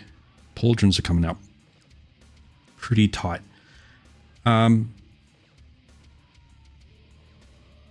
So what I'm talking about is that your ability to focus on certain topics is this compositional thing of how it comes to you and why it comes to you, because the sentiment and the parental influence, and or maybe your parents weren't into Warhammer when you were a kid, but your friends at school were, your first classmates that you had, you guys bonded over in this world where you're surrounded by all sorts of kids and personalities, and it was all very overwhelming. But then there's these 3 or so guys in your classroom that are into Warhammer, and it helps you get through reality. It's not about a type of brain necessarily. It's not about a deficiency or an overstimulation of a part of the brain or whatever. It's about the compositional thing of your environment, the people you're with, the age that you're consuming that thing at. So we're just talking about what holds your attention and the source of ADHD.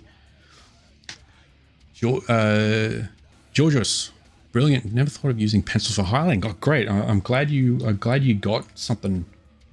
Yeah, there are so many Warhammer tutorials and tips out there, and they've all got something. Prismacolor. I recommend a Prismacolor pencil.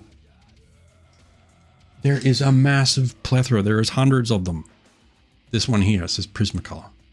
They are a softer pencil. And you know, actually, what I would recommend is, if you're doing a particular army of these guys, particularly something that has color and not metal per se, such as salamanders or like or Templars, or something that has, you know, like reds or greens or solid colors, Space Marines, and then go to your office, your art store or your stationery store or something, and then buy like a highlighty type color in the blue, in the red, or let's say if you're doing Space Marines, you buy a Prismacolor in this color, then you buy Stateler, I'm trying to think of what other, Derwent. Buy a couple of different brands, because these are a softer, very rich color pencil that I prefer. They blend really nicely together. They're great for doing traditional art. If you have a look on my channel, you'll see Donatello that I was drawing, and if you have a look at my Instagram, you'll see a whole bunch of different colors that I've used, and Prismacolor being fantastic for blending on paper in that traditional sense. And you can use them, like, for example, when you're going around like the edge of a component, you might use like a darker blue, and then at the very end you might use a lighter blue, and Prismacolor will blend very well. However, because it's softer and crumblier, you can use the the toothbrush just to get rid of the crumbs. This is the result from an earlier in the stream, is using orange and a goldenrod, like a honey goldy color, to grab that highlights there for the full depth. So you can sort of blend and gradiate those Prismacolor pencils together, and then use the brush just to get rid of some of the crumbs and just smooth it off in total. However, Derwent, there are numerous, Derwent, Statler, a couple of the other brands are a bit stiffer, so they're not so great for drawing in color pencils sometimes, because they don't blend very well. They're very hard. The wax doesn't, the pigment doesn't come off very well. It doesn't blend the colors together very well. It's a very personal thing. Prismacolors are very soft, so when you're using them on paper, it's very hard to get finer detail to smaller images, but the color's great. It's vibrant and it blends beautifully. Then you go to some other brands, they're harder, so they get better detail, but the color doesn't come off as so easily and they don't blend as well. However, maybe for Warhammer, doing the edge highlighting in some of the stiffer type, like Statler, I think Derwent are a stiffer wax, they might actually be better for this. So if you're doing Space Marines, grab the same light sky blue color in 3 different brands. They're like a couple of dollars each pencil. Bring them home and then try them out and see which one you prefer. But everyone, sort of any tutorial or anyone just doing their thing on a Warhammer, we will always find that they have at least one thing to pass on to you. And that is something I came across when people were doing that sort of detail for chipping and edging. If anyone's interested in doing aging, chipping, edging, either in metallics, rust, grease, or even colors, those are around. AK Interactive, AK is a brand, and they have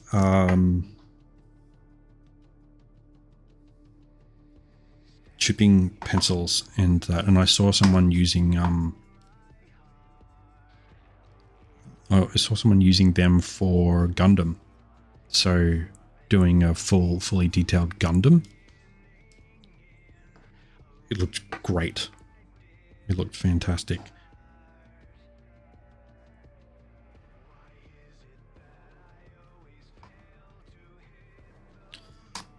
I have ordered some, and they are in the post. I won't get them until next week. Or later this week. And I'm going to use them to do chipping, aging. Sorry guys, you can't see it. Just making some yellow. Chipping, aging, and edge highlighting.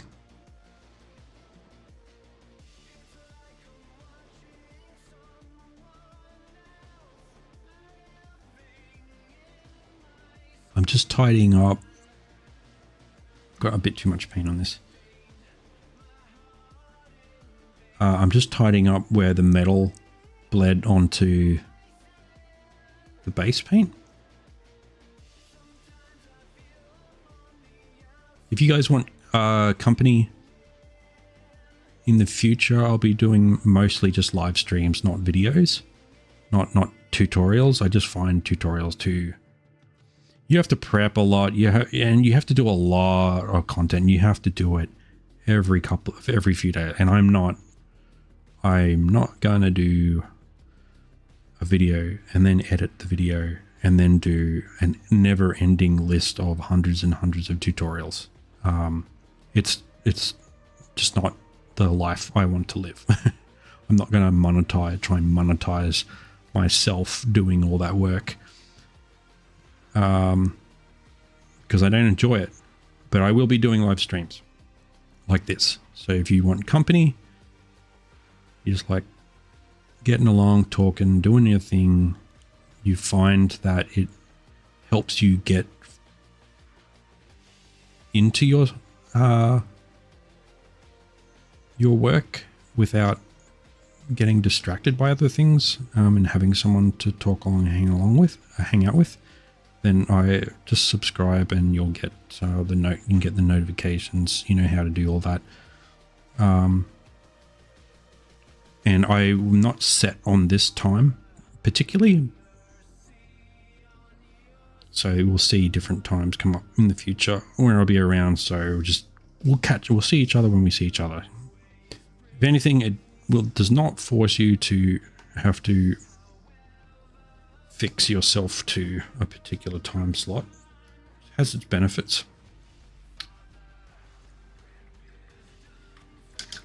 And I don't care about monetization, which is not what Google wants to hear.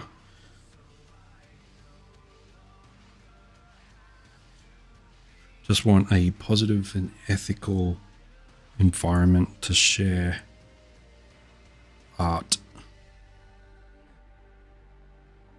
share journey, share humanity. You know what? I'm just going to pick this guy up again, give it another coat. That grey undercoat is really fighting the top coat. Get a lot of streaks in that finish there, but I kind of don't mind because it's a 30k guy.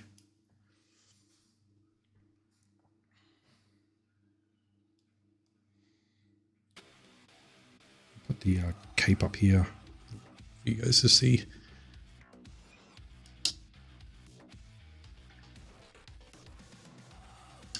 Thanks for joining. And as I was saying too about ADHD before, the reason why I brought it up and the reason why I sort of dug into it a little bit is because I kind of have a thing for being somewhat in control of myself. And ADHD is something that suggests, like colloquially, it suggests you don't have control of it. You just want to go here, go there, float around, change your mind when you get too antsy and jittery. You just want to go off somewhere else, and ultimately you don't have. It's this thing that exists that no one's really identified thoroughly for you or anyone else, and it just exists, and you have to deal with it, and you can't sit still, and that's just the way it is. But according to science, it's not so much a thing as it is a choice, or a result of your compositional experiences. So, for example, I think some parts of our brains, left and right side, and different parts of the depths of our physical brain, as the what do you call a muscle or organ or whatever it is, it just doesn't. There's parts of your body that are not as strong as others, and there's deep parts of the mind that just are not as receptive as others, and therefore you might not be able to talk about politics on end, or talk about science, or talk about car parts forever, because the part of the brain that would process that is not as absorbent, and it is just not stimulated. If it was, it would make sense to you and you would get something out of it. But the brain is also a thing that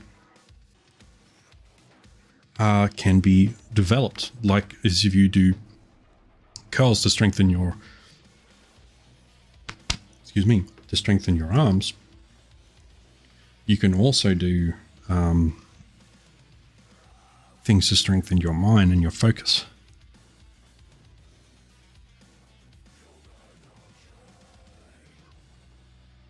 And it really comes down to a choice, in my opinion. That's what's so hard about developing the mind for a human, is that to get better at being able to absorb more information and manage the spectrum of topics that are in the world and to deal with them, even for your own use. Doesn't necessarily, you don't have to be like, become a lover of, let's say that, you know, you want to start paying more attention to science because you're tired of people pulling the wool over your eyes in terms of what's really happening in the world. You want to learn science, but you just can't stick around long enough mentally to really get anything out of it because you don't have any sort of you don't have any nostalgia for it. You don't have any sort of parental support when you were a kid for it. You know, like there's no sort of origins in time, in history, that really supports your fascination of it and your being able to hold that. That's looking metallic. It's looking real.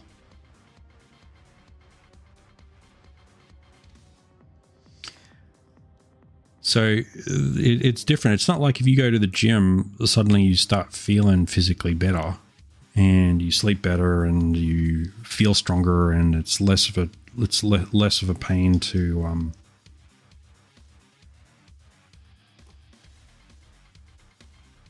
do physical things because you're going to the gym with your brain. You kind of just have to choose if you're going to understand something and focus on something. And the reason why that sounds really ignorant and very sort of unscientific and dumb, the only reason why I say it is because it's true. At least it's true for me. And I'm not a genius or anything.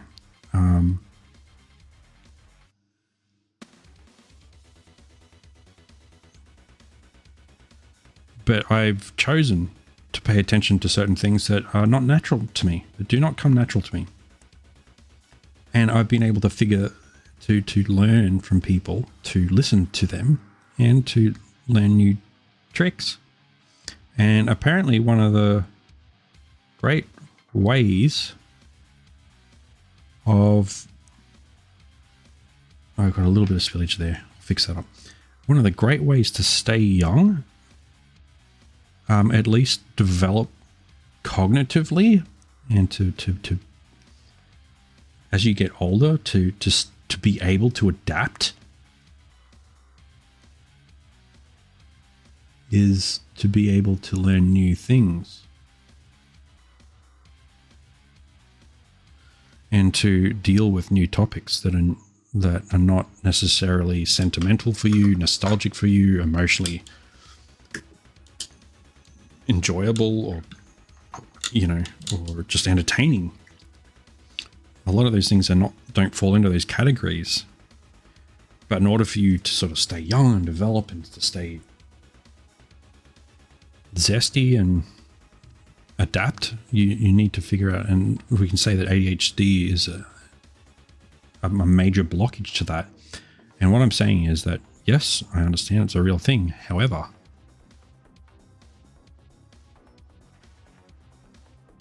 there is a powerful aspect to a human being able to choose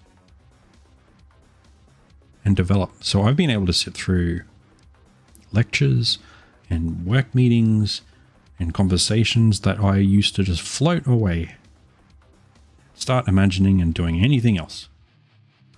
And I can now sit through. I can spend hours reading through global news now, because I just chose to. Not because I'm good at it, but because I chose to. So just a little kind of like a parallel conversation that I will bring up, because I'm big into mental health. I'm big into self-improvement, surviving, adapting as an autistic person. It's necessary. There we go. I'll just put that guy up there so you guys can see it. This is painting disassembled, which is not common for a lot of people. I just do it because I can get to all the bits and pieces, and then I'll put it together later on. Most of it's assembled. Nice and fast, Georgios. But that's what I was saying before, that normally I need to be entertained by other things all at once, because I'm on stream, I'm having to focus. So things are developing quite quickly. And it's a choice, which is why I brought up the whole topic of ADHD, is because me sitting here doing this is an example of choosing to be focused instead of into and distracted by all the things, trying to get stimulated very laterally.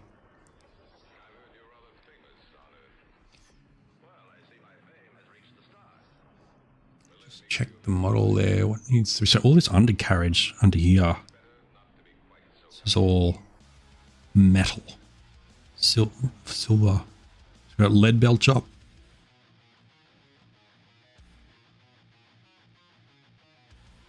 And that's going to go in behind this chest piece, or this belt cod piece-esque thing. So I'm just going to, I'm not going to fill in all of it. I'm just going to grab some of that. Sorry if I keep bumping the microphone. I'm trying to keep this piece within focus of you guys.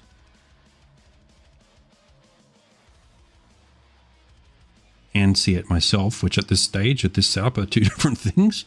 You can see, but I can't.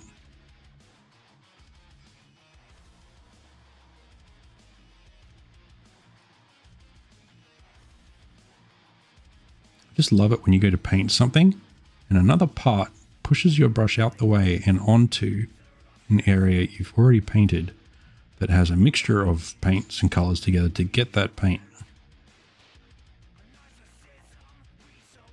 The thing is, though, if you do it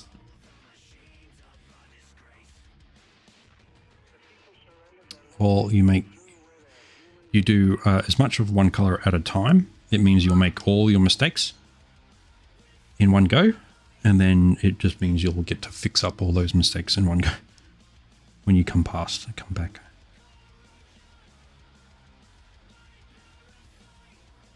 I'll finish up soonish.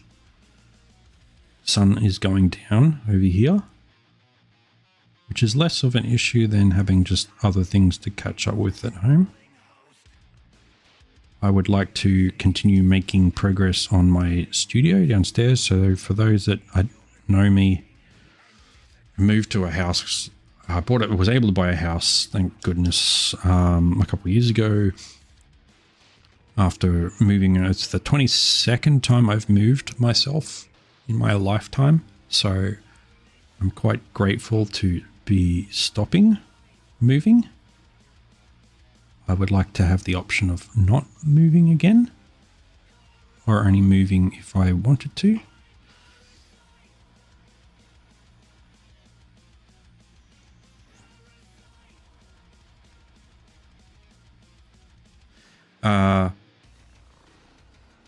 And that allowed me to move into a house that I could renovate. And I have this downstairs area in my house that is very suitable for thorough, extensive studios. Heaps of room, multiple rooms. It's really quite a great opportunity. We were right on the border of everything we could afford to get here, and having very limited options. His gun is black with silver highlights, so I might not paint that right now. Just checking. Oh, we've got a cat invasion. Anyone who's into cat invasions, the light is going to get invaded. We've got a cat invasion on the desk right now. You can't see her. Let's do these greaves. No, not greaves. Yeah, greaves. They call these leg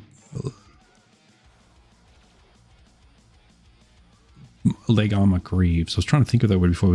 I was thinking gauntlets, which are the gloves.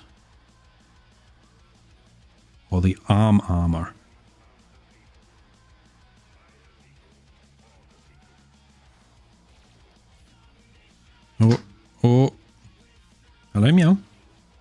I'd show you to her, but I literally have my hands full. She's a calico. I literally have my arms full, my hands full, and also no space to really dish her up. You will see me a cats in my future. I've got 2 cats. I've got a calico girl who's like 4. And I've got a black boy, both domestic short hairs, who is 2. And he is funny. It's like when you look at his face, it's just like, in the one look, you can see that all this information is going on in his head. At the same time, nothing is going on and nothing makes sense. He just has that look of being really alerted about something and not having a single clue. And his other look is, I am really not impressed, which is when you pick him up and you give him a cuddle. He does not like that. He will weather it.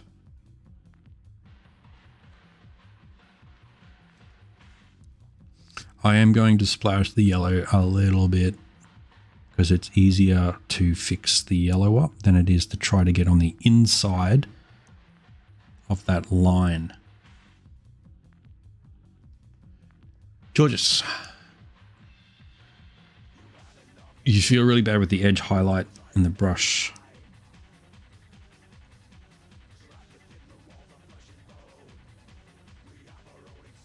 Yeah. I am trying to do that now, but it's not highlighting. It's just base color. My hand is shaking a little bit, maybe because I will need some food. I don't feel super hungry, but that will be part of it. I look at Games Workshop's results and it's disgusting. It's disgustingly good. And I don't know all their tricks. I know that some guys have figured it out. I know that there are tutorials out there. I will probably pay a bit more attention to them and then bring them into this. So yeah, not all my techniques right now are going to be advancing your application, your own application. But I've learned plenty of techniques. Like early in this stream, I showed off how dry brushing created the landscape, and it's a great way to warm up. How are we going for time? Oh, we're coming up to 4 hours, so I'm gonna have to finish because otherwise I could literally spend the next 6 hours doing this to finish off this guy in 10 hours. I think YouTube has a limit of 10 hours or something. I don't know. It did not occur to me to go for that long.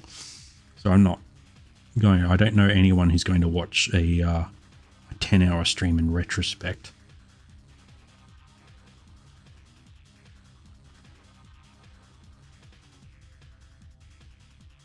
Maybe. You know, you got company all day long, your work day.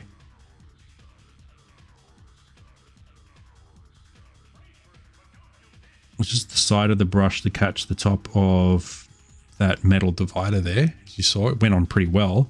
There are certain angles of that metal divider that did not get touched. The brush, so I'll have to come down the side here. Sometimes it's helpful just to hold the brush. So do it in reverse. Hold the brush into position and move the model instead of the brush. If that helps, do it the other way around. Get a really good arm position. So I find like getting your I'm out of focus here for a second. I'm just pinning my hands to the table, both hands, and then just moving the stable parts of, you know, just reducing this floating elbow type and the shaky thing by pinning the hands down by the base of the wrist onto the table. Stop moving. Stop grooving. And see if that works. Like, try new things. Like here, my hands are shaking. So we can stop that by eating.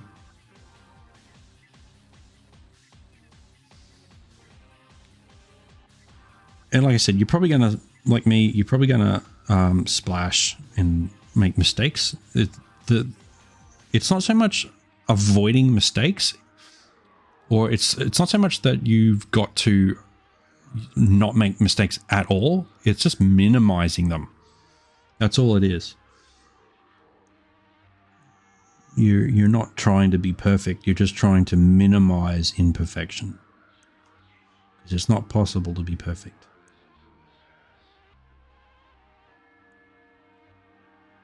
So just do your best. Each pass, you do your best on your base pass, you do your best on repairing it. And that's, Warhammer is not really all that complicated beyond that, of doing a better job the next time you come around.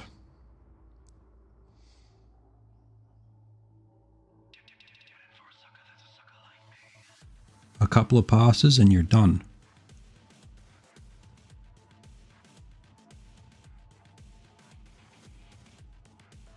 If you can get it down to like 3 passes where you do the base, you do the fine detail, and then you do like a fix, then that's probably, to me, that's like the quickest through the forest.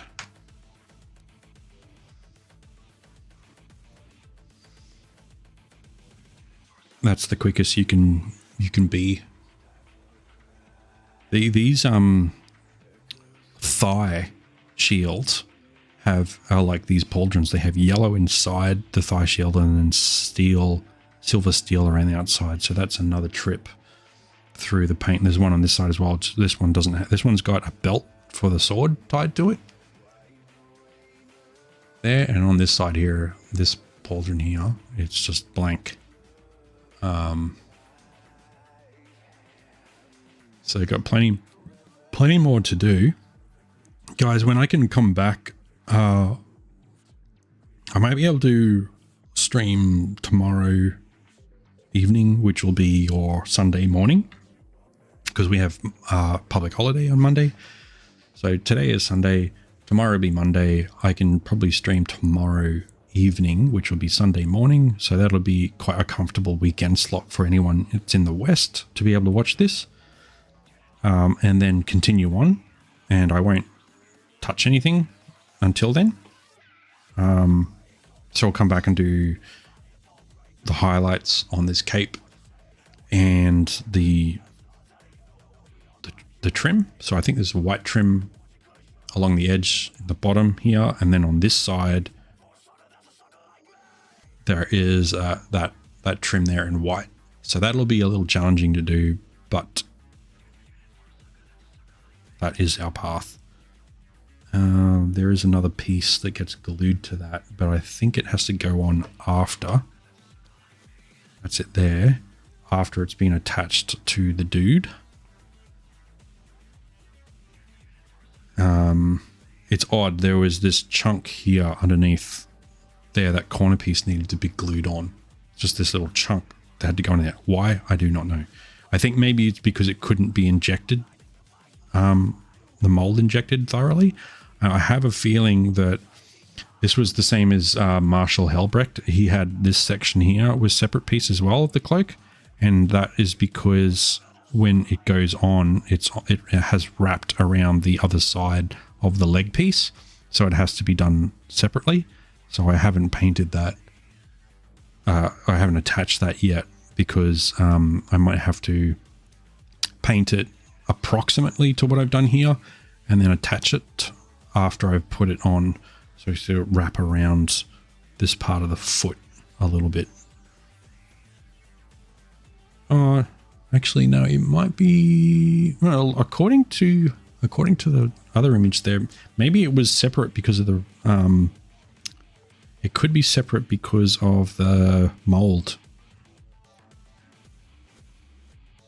Sometimes I think they just cut parts into pieces so you've got something to do. I would rather the whole cape was not in 2 pieces, because it looks weird having that seam on it, particularly at a high point. Maybe I'll just glue that together after the stream, and then I'll use some of this. So it's a liquid putty. It's got this fine spout. It just oozes out like a wet putty, and you use it to fill seams and that. It's not great, but it is something, because I find like with paint, paint recedes so much into the crevice. Like if you want to fill in a line, like a debossed section, like a join with paint, it's like it takes like numerous coats of paint just to get any results, to get it to fill in. So that's why putty is more effective and quicker than using paint. Okay, that's gone pretty well. You have to stop at some point because I can't stream all day. So what we've done so far is we had a little bit of a look at this Ridgerunner terrain that I started on, and then the dry brushing over the base priming for that. That is pretty wild and ugly at the same time, but with a bit more work we'll bring that up. That's going to sit on there. I've got some still water as well here. You guys can see the difference in the sheen. Pretty cool. This here is Vallejo terrain, thick mud. I'm not going to leave it that concrete color. It looks like wet concrete. It feels like wet concrete or hard concrete. That's going to get painted in mud color. It's just the texture and the shape and building up the terrain for that. And I've just used railway train, what do you call it? Scenery gravel. It was supposed to be sand, like a smaller, but these like small boulders, like a little. It's not sand to scale. It's not 64 scale sand. It's bigger, but so it works out these boulders. That's great. So yeah, we had a look at the Ridgerunner. So that's gonna get done at some point. We did this very textural base here. So that's just model sand. Just to recap, that's just model sand that I put glue over the base, dipped it in a bag of model sand, and then tapped and loosened it off, and then I primed it, and then used a base color and contrast, and then dry brushed that sand effect, the highlights into it to get that, so it's come up really nicely. Use the same dry brushing technique on the cape there, which is fun. And these pauldrons, that silver metal, I'll also be doing I want to say this Reichland flesh shade. I'll do this very quickly and then we'll finish. This stuff here is great. If you paint someone's head like a Indo-European Caucasian white skin, and then you put this over top of it, Reichland flesh shade, it will add this juicy. It's not that bloody. Looks like plasma and blood mixed together. It's not that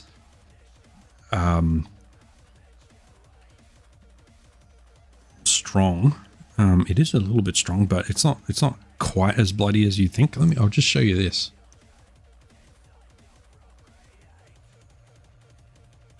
So I'll put it on and then I will take off a little bit.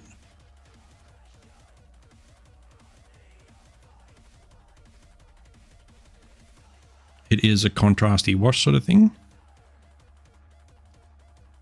You guys might not be able to see a whole lot there, but it gives it, it suddenly gives it the character that you see in the example or in the Warhammer finish thing. It creates that sort of rustic, embodied, built up, aged, weathered sort of, and it clings to all the edging as well, and it adds a bit of rouge compared to the original there. So if I compare it to that, you can see just a bit of wash and contrast in there, but it's not, it's kind of somewhere between rust and blood and plasma and all those gooey stuff to give it a bit of character. It looks even better in reality, in person. That's Reichland Flesh Shade in Citadel. I recommend getting this. It's great for adding like skin tone and texture, skin tones and richness. It's great if you put it on gold. So if you're painting Adeptus Custodes, same as Henry Cavill, you do this vibrant gold on the armor, then you paint this over top and let that sink into the crevices and that, and it creates this rich, like, antiqueness to the gold, and it makes the high points of the gold look even stronger. So Reichland Flesh Shade, mucking around with contrasts on top of base coats are a joy. It's one of my favorites. Thanks, Arissa. I think so too. And I'll just very quick hello to some of the previous projects I've done. This is a Horus Heresy era, Adeptus Custodes Castellax Battle-automata. And so it's a 30k Martian robot that is, I think, also controlled using their machine spirit. I think it has a servitor type, not a servitor, but I forget what they call it, like a servitor head thing. So it has someone's head in there that's like the brain, with the brain that's controlled with computer connections and their machine spirit, which is their form of AI, and one in the gun as well. So that's a heckin' wild idea. Very Terminator apocalypse type thing. Got some cut here. I love all this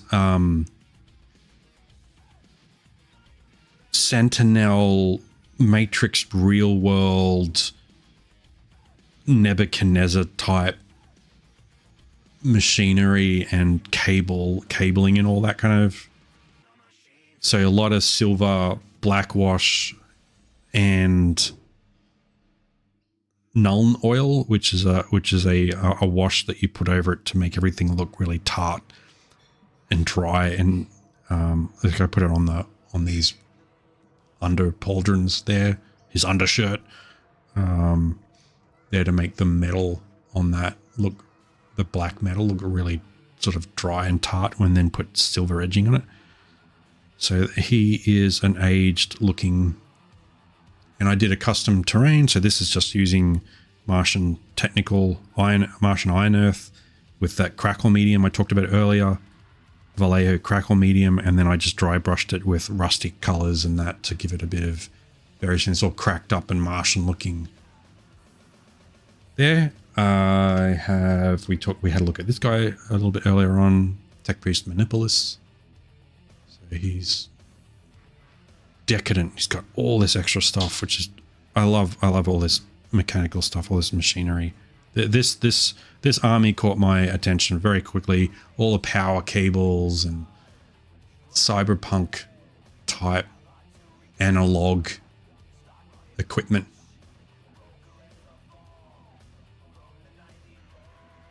And then like the really pale bluish type skin that he has there. It's really wild.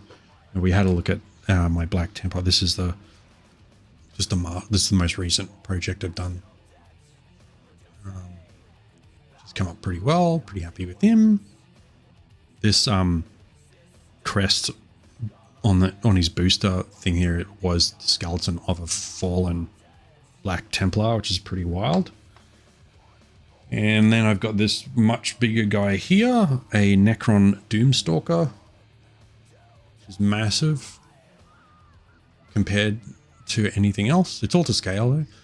So it's got this rotating top section on it, and it's got all this glowing. I love it. It reminds me of the black, what you call it, black, I can't remember, space Lego, 80s space Lego, 90s space Lego. All this cat hair on it. That black, and you can see the metal there, it's really dull. That's using Nuln oil on the black metal, and then you use silver to make it look like worn off all the way up the back of the spine. So I really liked this guy. Absolutely wild. And then on the base is pretty crazy. I don't know if I like the results in the end, but I used still water. So I put a whole bunch of skulls. That's what's in there. Probably clean off this cut hair and dust that keeps building up on it. It's got like that toxic green mixed through with clear water, and underneath and in there is skulls on like a Martian sort of desert. So it's deserty sort of thing. So it's kind of like this sewer swamp of fallen people with all their skulls left in the water. But the stuff, when it dries, it contracts and forms like a...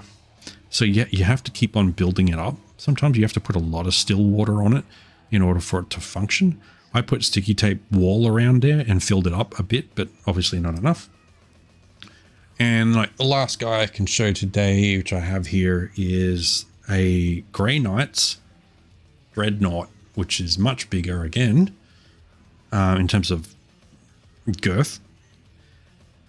And he's got the Marine in the hanging off the front there. I saw somebody have a great big shield that sits front, because a lot of people don't like this jockey style setup with him just hanging in the front there. It looks a bit ridiculous. I don't mind it, but I get it.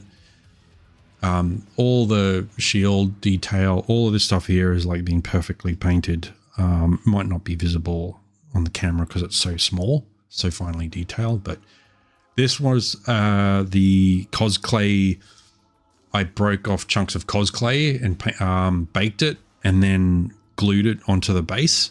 And then I spent quite a while trying to figure out how to create that lava effect and exactly the right ratio and contrast of red to yellow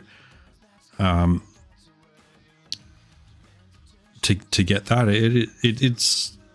I did use an airbrush as well for the first time to get the glow. So there's an orange glow up. If you have a look at the front, you'll see it on his greaves there. An orange glow that's coming off the lava, same as up here on the metal. It's all got that glow, lava glow effect. Some of it up under the arms here as well. And the airbrush was just perfect for doing that.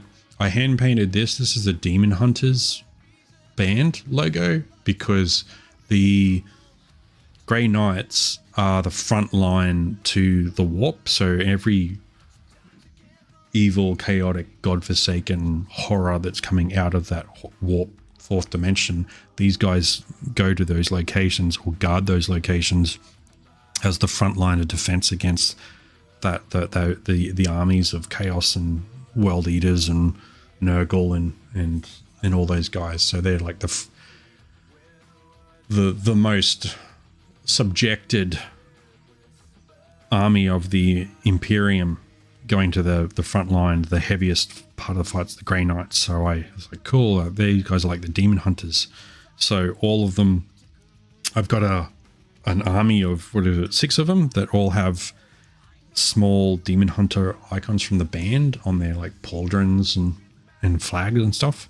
So he's got one on his leg there, that was done, and I had to hand paint it because the water slide decal I printed out just turned into this sopping wet tissue and would not actually hold. But it's got all this really cool metal machinery up the back there, and soot and that over the exhaust. This is the first one I did, the first Warhammer project I did.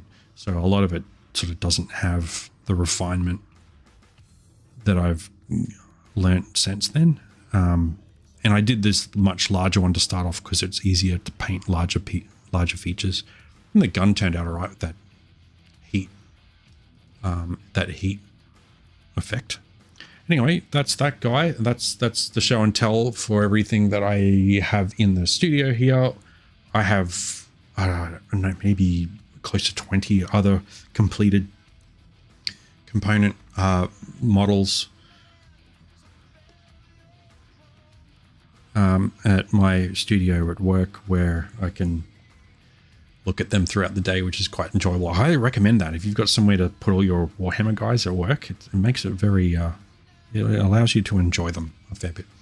Anyway, guys, I'm going to finish up there, recover my voice, and get some other stuff done while the sun's up. We'll come back and hang out again in the future. So thanks for everyone. This is the first stream back in quite a while. Appreciate your company and saying hi and subscribing and being a part, and you're welcome. And I will see you all again soon. You know how to find me. Love and peace. Good evening.